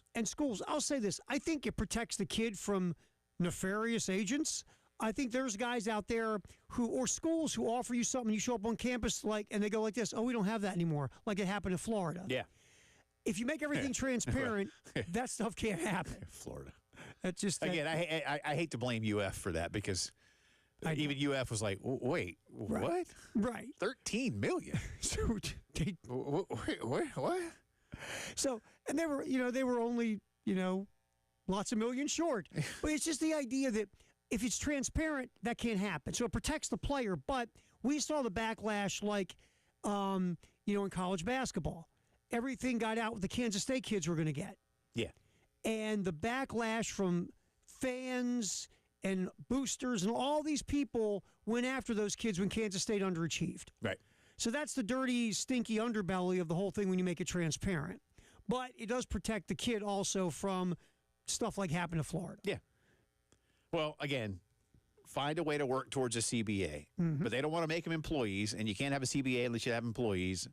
And everybody wants to go back to the old ways, which, again, all you're going to do is lose in court. Right. And now with the new way, guess what? You're getting ready to start losing in court. You're going to have to find a way to have this be collectively bargained. You have to. Whatever you want to call everybody, figure out the words and make you feel good, but it's got to be bargained. Yeah. Just has to be bargained. Because you're not getting, and you're not getting help from Congress anytime soon. No. I know you want to, but you're not going to. Finally, Terry, good news. The automated ball and strike system is coming to Major League Baseball. Yes. In the All-Star game. Oh, okay. Because why not bring it into a game where nobody gives a crap anyway? Exactly.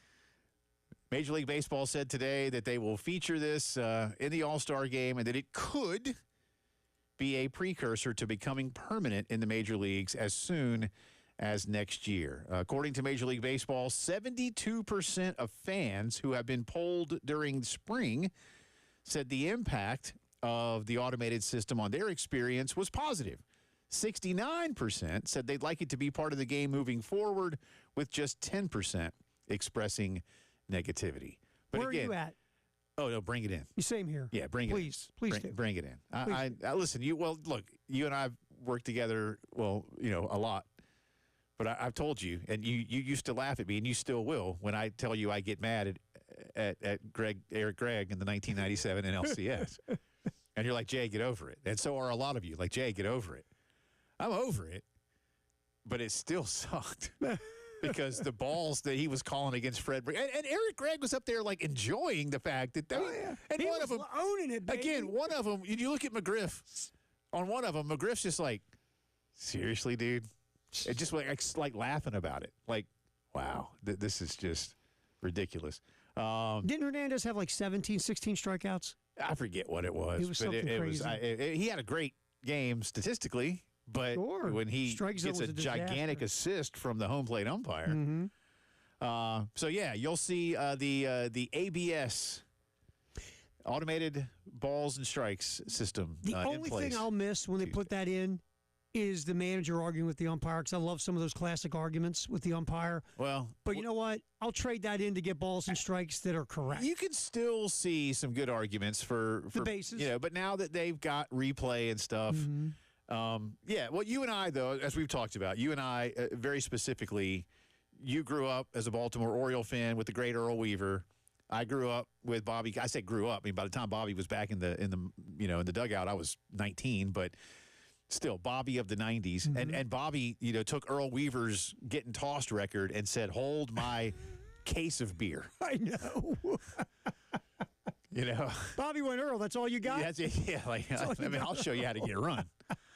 He had like double the number of Earl, right? Oh, Bobby, but no one will ever. That's up there with like all the records will never be broken. Bobby Cox's ejection record will never be broken. I love it. I'm glad Bobby can hang his hat on that one. That's our integrated media headlines of the day. 803-948-8327 for all your home theater needs. Get ahead of the football rush. Call my good friends at Integrated Media. We'll come back, revisit a little what David Cloninger told us about the Rasul Faison situation. You're listening to the postgame show.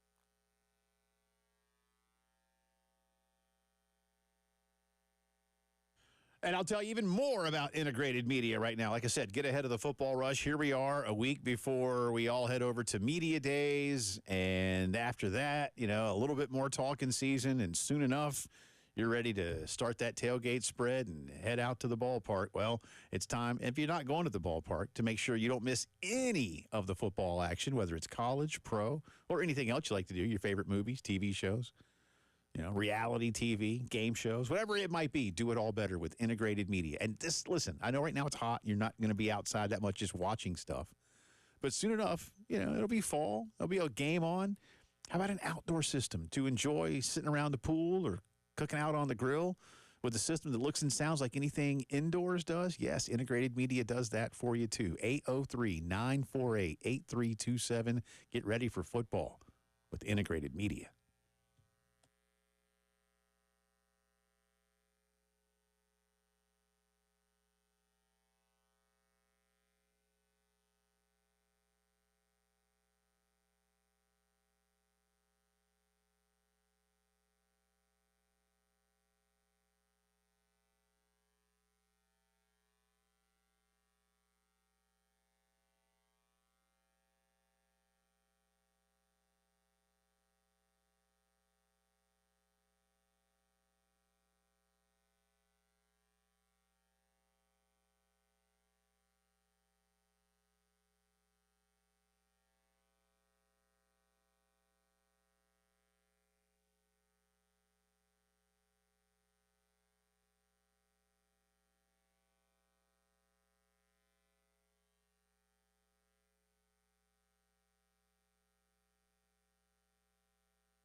20 minutes after 5 o'clock on a Wednesday afternoon. Welcome back into the postgame show. Jay and Terry with you. Start bench drop. We got 2 of them today. Same subject matter, sort of. It's Tom Hanks' 69th birthday. So happy birthday to the legend that is Tom Hanks. We started off with start bench drop, Apollo 13, Forrest Gump, Saving Private Ryan. Now, I say we. It was me. I kind of randomly I tried to just pick some, because, again, he's played a lot of real people, right? And Apollo 13 is one of those. Saving Private Ryan it's fictional, but it is based on a true story. And then Forrest Gump is just one of the great characters that, has ever been seen in film, right? And he won an award for that one. Mm-hmm. And then a few of you hit us with, what about comedies? Because Terry and I, at the beginning of the show, were also talking about the fact that Bachelor Party really made Tom Hanks a star. But it's, I'm going to be kind here about it. I could use other adjectives, and I won't. Mm-hmm. But there's moments where it's inappropriate. Nice way to put it. Thank you. Yep. So we also a lot of people ask about Bachelor Party. I was like, fine. Well, so during the show we did a second start bench drop with Bachelor Party, A League of Their Own, and Splash. He was in other comedies, Money Pit. You mentioned Joe versus the Volcano. Volunteers we talked about also had John Candy, which Splash does. None of those rise to the level of the others. Yeah. So we chose those. I had somebody hit us and say, just put in the Toy Story movies. I get it. I love them. I do. I love the toy. Listen, one of my girls doesn't like even the 4th one. They're like, Dad, it's too. I'm like, I think it's great. Mm-hmm. Now, to me, the first 2 are the best. Really, I think the second one might be the best of the 4. Yeah. But I love them. But anyway, story movies are all good, man. You got a few hits on the text line you want to get to? Let's get. All right, here we go. By the way, 803-404-6100 Firehouse Subs text line. Start League of Their Own, bench Apollo 13, and Splash. Drop Forrest Gump and Bachelor Party. Okay, so we got a nice blend on that one. Got a blend of the whole thing, all right, that's good. That's good. Yeah, it's good.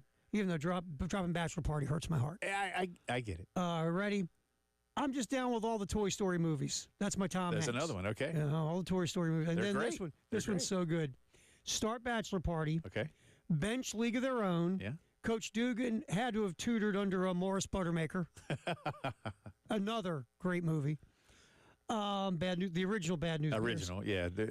Billy Bob Thornton's No offense to Billy Bob Well, they Thornton. shouldn't have made it. No, they should shouldn't never have made done it. And drop Splash. It says, sorry, Daryl Hannah, you're no Phoebe Cates when it comes to swim attire. Think about that. Well, that's fair. Yeah, not wrong. That's fair. Not wrong. Yeah, Fast Times. Fast Times is another, the classic Phoebe Cates moment. High school comedy of the 80s. Yes. Judge But Reinhold. Splash, man, listen, Fast Times is awesome. I love Fast Times. And I would probably pick, I probably would, just for the time, the age I was, I probably would, well, I don't know. See, like today, I'd probably pick Splash. Then I would have picked. I'm taking Fast Times. Fast Times. And Fast Times is, I love Fast Times. So do I. It's just for Spicoli in itself. Well, there's phenomenal. so much good stuff in there. You know what's funny? I'll tell you this really quick. So like my girlfriend and I are roughly the same age, right? Just like you, we're all the same age. Yeah. We all were kids when we were young, when Fast Times at Ridgemont High came out. You were teenagers in some way, shape, or form. Yes. We're close to teenagers. Yes. So it comes on, and we're like, oh my God, Fast Times at Ridgemont High. So we're sitting there watching it, and we're laughing because it's Fast Times at Ridgemont High. Well, my youngest comes down, my son, and he's going, what are you doing? We're going to watch Fast Times. He's how old at this point? Yeah, he was 16, oh, okay. I think, at this point. Okay. And so he comes down, he's like, oh, if he was 13, well, 13, Yeah. I'd only have him watch Porky's at 13. But so he sits down for a minute, and he's watching like 15 minutes, and we're laughing, right? Yeah. And he's like stone-faced. Like he's watching the beach scene at in Saving Private Ryan. He's like, you guys think this is funny? Yeah. We stopped, we looked at him, we're like, so how long do you want your punishment to be, you punk? don't? Yeah. It's like, what's wrong with you? Where's your sense of humor? Who are your parents? So I punished him for like 2 weeks. Nice. Couldn't leave his room. Sure. Disrespect Fast Times at Ridgemont High? Yeah, you can't do that. Come on, man. No, that's a good one. That's a good one. Yeah. Splash, though, I'm telling you, Splash is so really good. Yeah, and really good. If you, for those of you who watch like Schitt's Creek with the Levies, like the Eugene Levy is the bad guy. I say bad guy. It's a comedy. Right. It's a comedy. So he's, but it's so good. It's really good. It's so very underrated. And again, Ron Howard directed one of Ron Howard's first big hits. But it was Bachelor Party and Splash that really made Tom Hanks like a big star. Very good. So some Gamecock non-news that we thought maybe there would be some news. Yesterday, Rasul Faison himself, the Gamecock running back, who obviously has never played for South Carolina and may never play for South Carolina. We don't know that yet. Put out a tweet that said, in so many words, be thinking of me and praying for me and hope the NCAA does right by me so I can play one more year of college football. And there had been a report, as David Cloninger joined us earlier and told us from his colleague Scott Hamilton of the Post and Courier, that today, July 9, was going to be a day when the NCAA decided up or down on Rasul Faison's petition to play one more season. And that is not the case, and there is no news today. And it's just, David mentioned that now, from what he is gathering, Rasul should, let's just say, and all of this is now hypothetical as we look ahead in the next couple of weeks. Should the NCAA rule against Rasul Faison? Because obviously, Terry, ruling for him, you know what you're going to get. It's easy. He's going to be a Gamecock football player. But if they rule against him, David has learned that Rasul and his camp, including his attorney, Darren Heitner, who has successfully won cases against the NCAA with other clients, will not file suit to get any kind of decision reversed. Right. And that instead, Rasul and his agent are also, along the same timeline here, working to potentially get him invites to training camp in the NFL in the hopes that he could become an undrafted free agent. And that at this point, there's just no reason in their mind to fight this in court. And I get that. I respect that if that's what they do. Again, I hope the kid gets what he wants on this very radio station, amongst other outlets. Both Coach Shane Beamer and Athletics Director Jeremiah Donati have told us in no uncertain terms from their point of view that they think this case is pretty cut and dried, and that all the information and then some that the NCAA wants and needs has been submitted. They, too, do not know what the holdup is. There are some things about when Rasul started college, and that's when your clock ticks. But exactly when that is, I think the NCAA is trying to determine, because when he went to Marshall initially, he gray-shirted, so he wasn't actually in school. Gray shirt means you delay entry into college. You're going to go. But then he never played, and then COVID hit.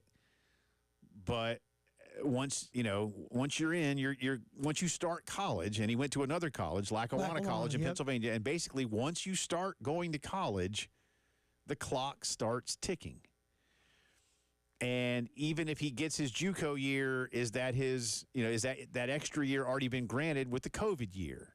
And so what they're trying to determine, we're still not sure. David said he's still not sure. They don't tell you what it is they do or don't need informationally. This is the kind of thing that kills me. Because, again, it's a whole thing. Okay, are you starting his clock at Lackawanna? Are you not starting his clock at Lackawanna? And that David was like, is that the big holdup? And David's like, they just don't know where.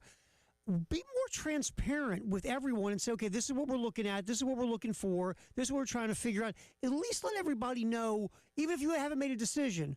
Why don't you just let everybody know what you're doing? This is a kid's life, right?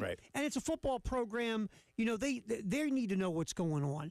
So why don't you be more transparent in what you're doing? You don't have to tell everybody everything you're thinking. Yeah, you don't have to make it public. No. You can certainly tell the parties just involved. Tell them, right. And again, the thing that I think is most frustrating probably, and we mentioned this with Shane and Jeremiah here in the last month, they've had everything they need since January. And the supplemental stuff they needed, they were given within a matter of days. Right. It's now July 9. Yeah, that's the problem. And it's just way too long. And nobody knows anything. And to me, that's the bigger problem. Right. So no ruling today. Don't know when it'll be. Soon enough. But if it's not here in the next couple of weeks, according to David Cloninger, it feels more likely that Rasul Faison basically says, peace out, college. I'm going to go try my hand at the National Football League. Drive around the SEC is next.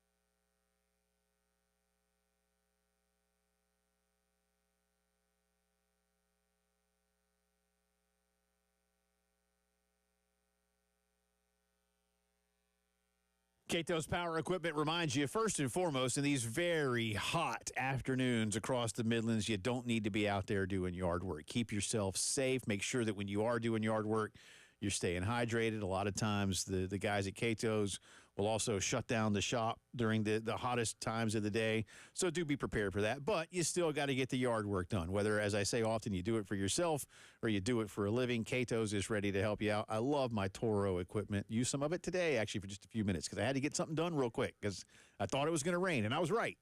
So I needed to get out there and do it. You know, I actually gave up my workout time for that. But, hey, my yard comes first, right? That's what you got to go to. But listen, they're ready to help you out. Toro, Gravely, Steel, almost anything you need, right? Riding mowers, push mowers, walk-behinds, saws, trimmers, blowers, edgers. They've got it all. 4012 West Beltline Boulevard and always online at catospowerequipment.com. Go check them out.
All right, first of all, we have a flash flood warning going up until 9 p.m. from the National Weather Service. They just issued this for Saluda and Lexington, a flash flood warning until 9 p.m. again for Saluda and Lexington. Traffic accidents all over the place, bad weather, bad conditions. Bull Street at Elwood Avenue in Columbia. Also in Columbia, Emmanuel Church Road at Two Notch. And Grover Wilson Road at Helms Road, Richland, Garner's Ferry Road at I-77, Lexington, Columbia Highway between Charter Oak Street and St. Peter's Road and Wise Ferry Road. And again, National Weather Service issuing a flash flood warning for Saluda and Lexington.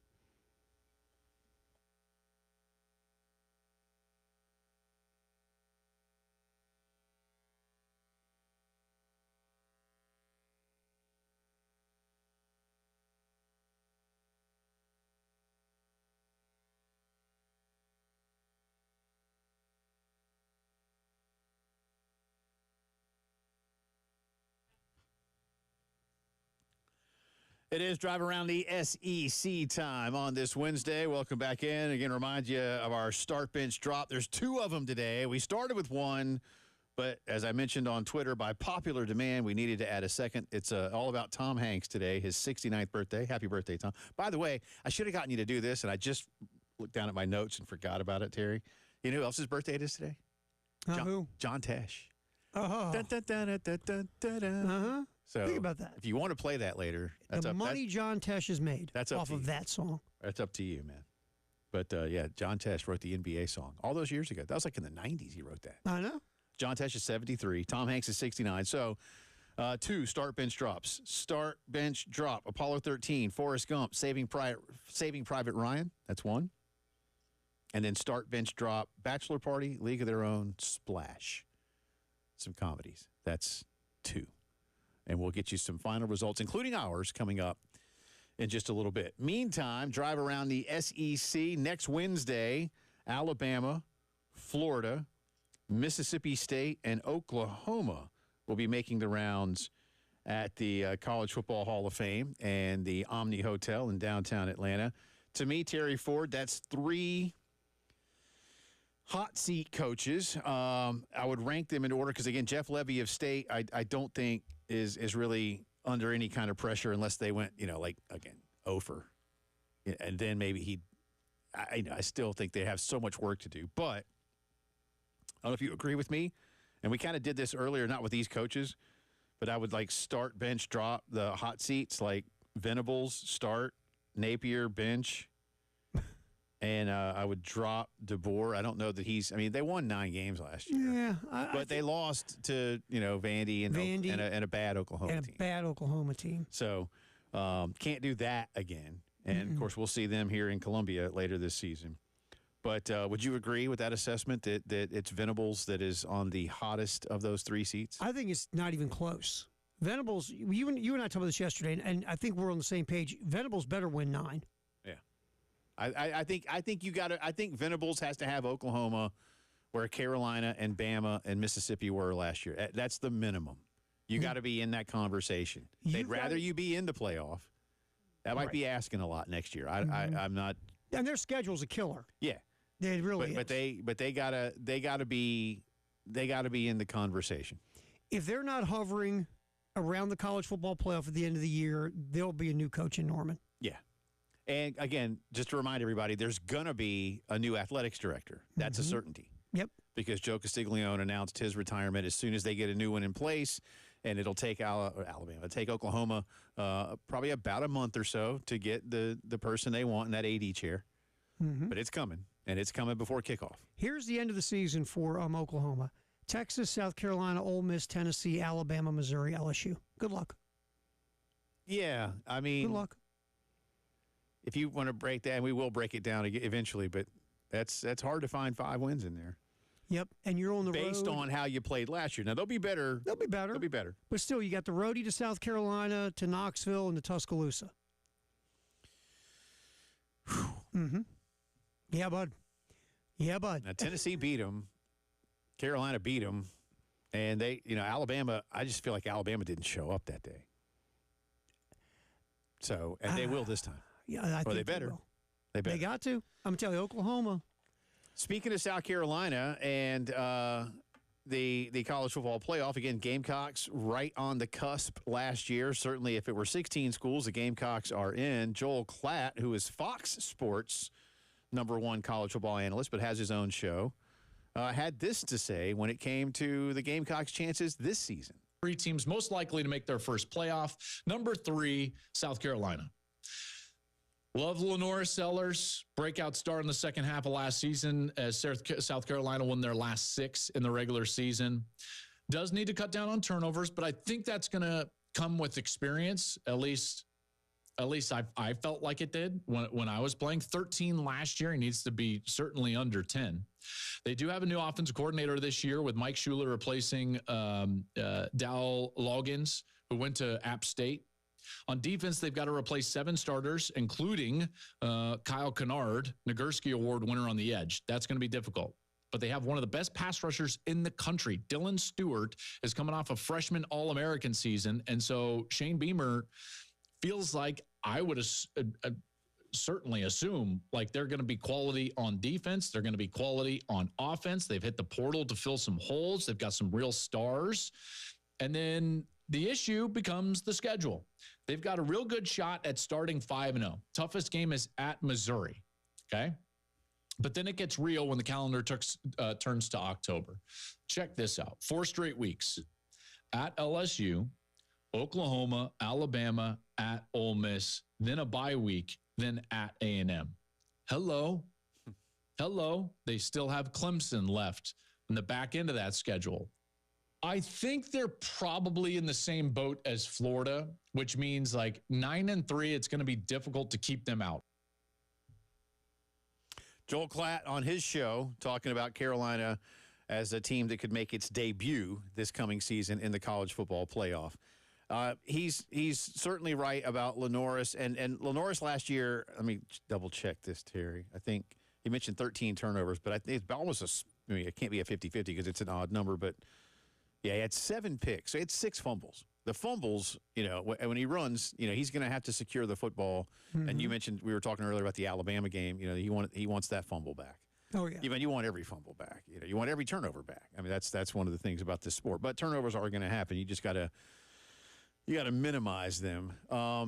You mentioned Oklahoma's schedule, but he lays it out right there. Like it's almost you hate to say it because it's just hard. And look, Missouri's not going to stink, man. And that was a hell of a game last year. Yes. Now Missouri is not as talented this season, and I know South Carolina has some things to replace, but I think some of the holes that Carolina needs to fill are not as glaring or deep, if you will, as the holes Missouri. And Missouri's got that big hole at quarterback, and they're hoping a very unproven dude can step in and take the reins. We'll see. Yeah, especially in this league. I mean, I will, look, I think, and Eli seems to find a way to have Carolina's number, and that game's in Como. So, but, that Gamecock October, you really do feel like you need to be 5-0. I don't disagree with that.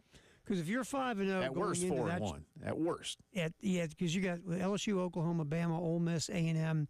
Let's say you are 5-0. That gives you a little wiggle room, right? Yeah. But if you drop 2 of those, you got to beat Clemson at home, then. Mm-hmm. And this is a Clemson team that was very good last year and won the ACC, and they're better this year. Yeah, they feel like with Allen at defensive coordinator, they're going to shore up a defense that had problems last year. And they think that offense is going to be humming. Yeah. So conceivably, you're going to see a better team. And there are people looking at Clemson as a top 5 team in the country. They're going to start in the top 5. So that's what you got.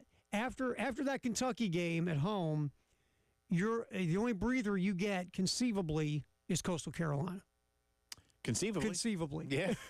and listen, they will come in here so gung ho. Mm-hmm. Yep. I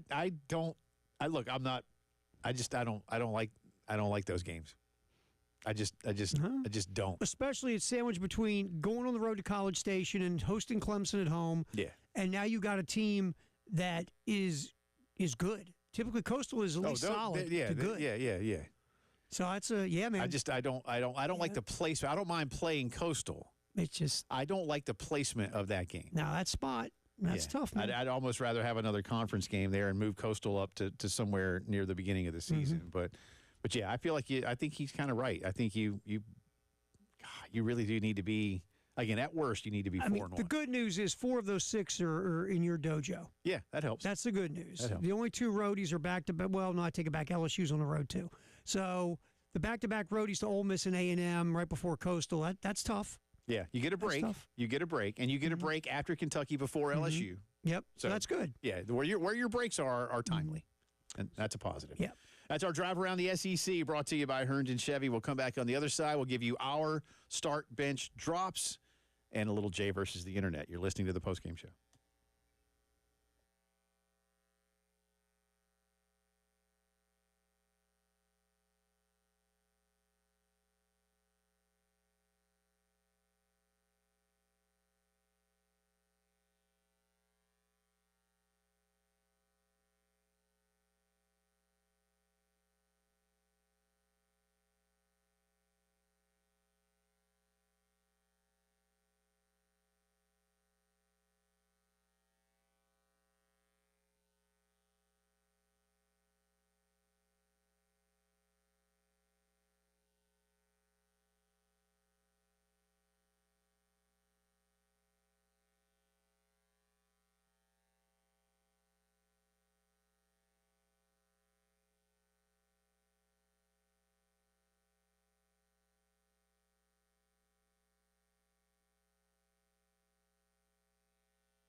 So, you're a slob. You dress like a bum.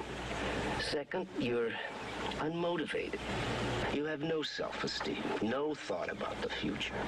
You're inconsiderate, you're insensitive, you're insincere, and you're irresponsible. A show-off. You're vulgar. You're inappropriate. You're unrefined. You're obnoxious. Well, Mr. Thompson, that's really quite a list. And you're right. You're absolutely right. And I think if I really apply myself, I could be a totally changed person by the time we finish lunch. That's Tom Hanks in Bachelor Party. That's his potential father-in-law. Yeah, and by the way, like Tony Katane's family is rich. Yeah. They're sitting by the pool, Yeah. and the dad's got the sweater tied around his neck. It's the 80s. It's the 80s. It's the 80s. And he's a yuppie, like not a yuppie. He's a what is it? Not he used to wear the alligator shirts. He's a preppy. kind of guy. Right. And Hanks is a total opposite. And by the way, you know how long it took me to find a Bachelor Party cut we could use on the air? You've probably been doing it since like 3:15. Yes. I went to one. I said, "Oh no, I can't use that." Yeah. Hey, that's really. Oh no, I can't use that. Oh yeah. I was going to say that was actually my job interview here, but Exactly. all right. So I do. All right, but I'm gonna disappoint you. Oh, okay, go for your start bench cut. Made me sad. Do the comedies first. I'm going to start League of Their Own. Because the baseball in that movie is really good. Mm-hmm. I don't care if it's a women's league. The way that Penny Marshall made sure the baseball was good as a director is great. Not only that, but for as great as Tom Hanks is, the guy that steals the show, if you will, but then it's done. Yes. John Lovitz, Awesome. as the scout, The best. at the top. And then he's like, "Goodbye, milkmaids," and then he's like, "I'm going home, and I'll save the rest." It's and so then his good. characters, but my wife and I will still, when they talk about, well, we only make, whatever it is, like we only make $10 at the dairy, and he says, well, then this would be more, wouldn't it? Like whatever it might be, my wife and I will still go, well, this would be more. He's so smart, Alec. Yeah. And it's so funny. He's You're great. right. But Lovitz is so phenomenal. League of Their Own. Mm-hmm. I'm going to bench Splash. Okay. Again, as much as Tom Hanks is brilliant as the star, I just love John Candy's great. role as his brother in that movie. And yes, Daryl Hannah makes it. And again, Eugene Levy as the bad guy.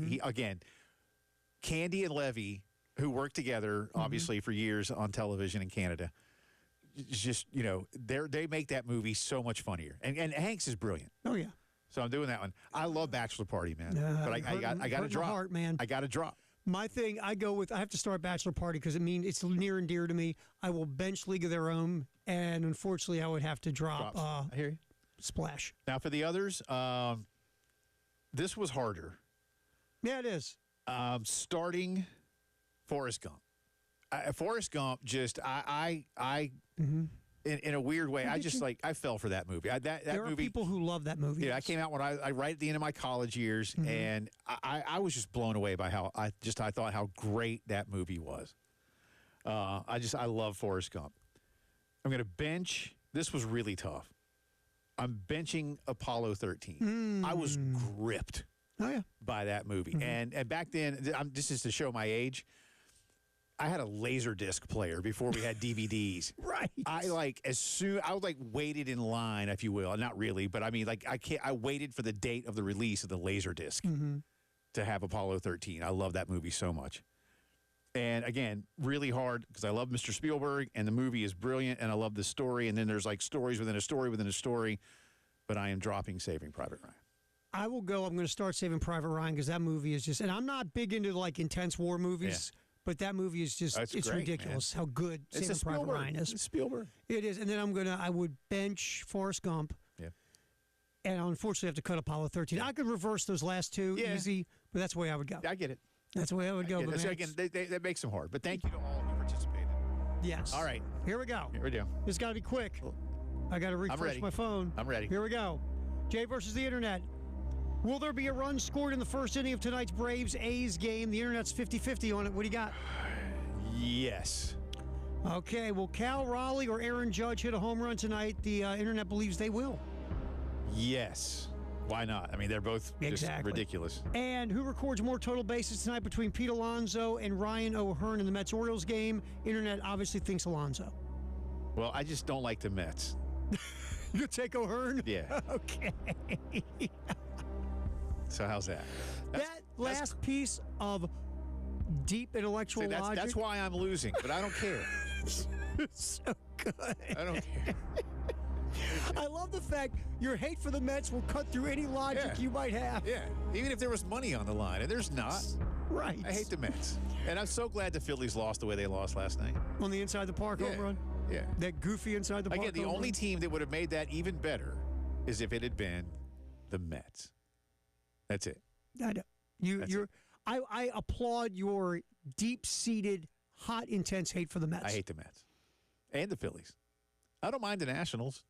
Yeah, I mean, and the Marlins are why would you hate harmless. the Nationals or Marlins? It's not worth it. Yeah, you know. Yeah. Marlins are like a daggone minor league team most of the time. Yeah. Of course, the Braves are starting to look like one right now. So. Well, you know, I mean, Cloninger got it right. Just, you know, root for not losing a hundy. By the way, Cloninger did send in his start bench drop for the comedies. Bachelor League of Their Own. Sorry, Bachelor Party, League of Their Own, Splash. He was with me. Yeah, he was. All right, good deal. Thanks man. to David for joining us. Thanks to all of you. We love what you do with us. Appreciate it. We'll do it again tomorrow.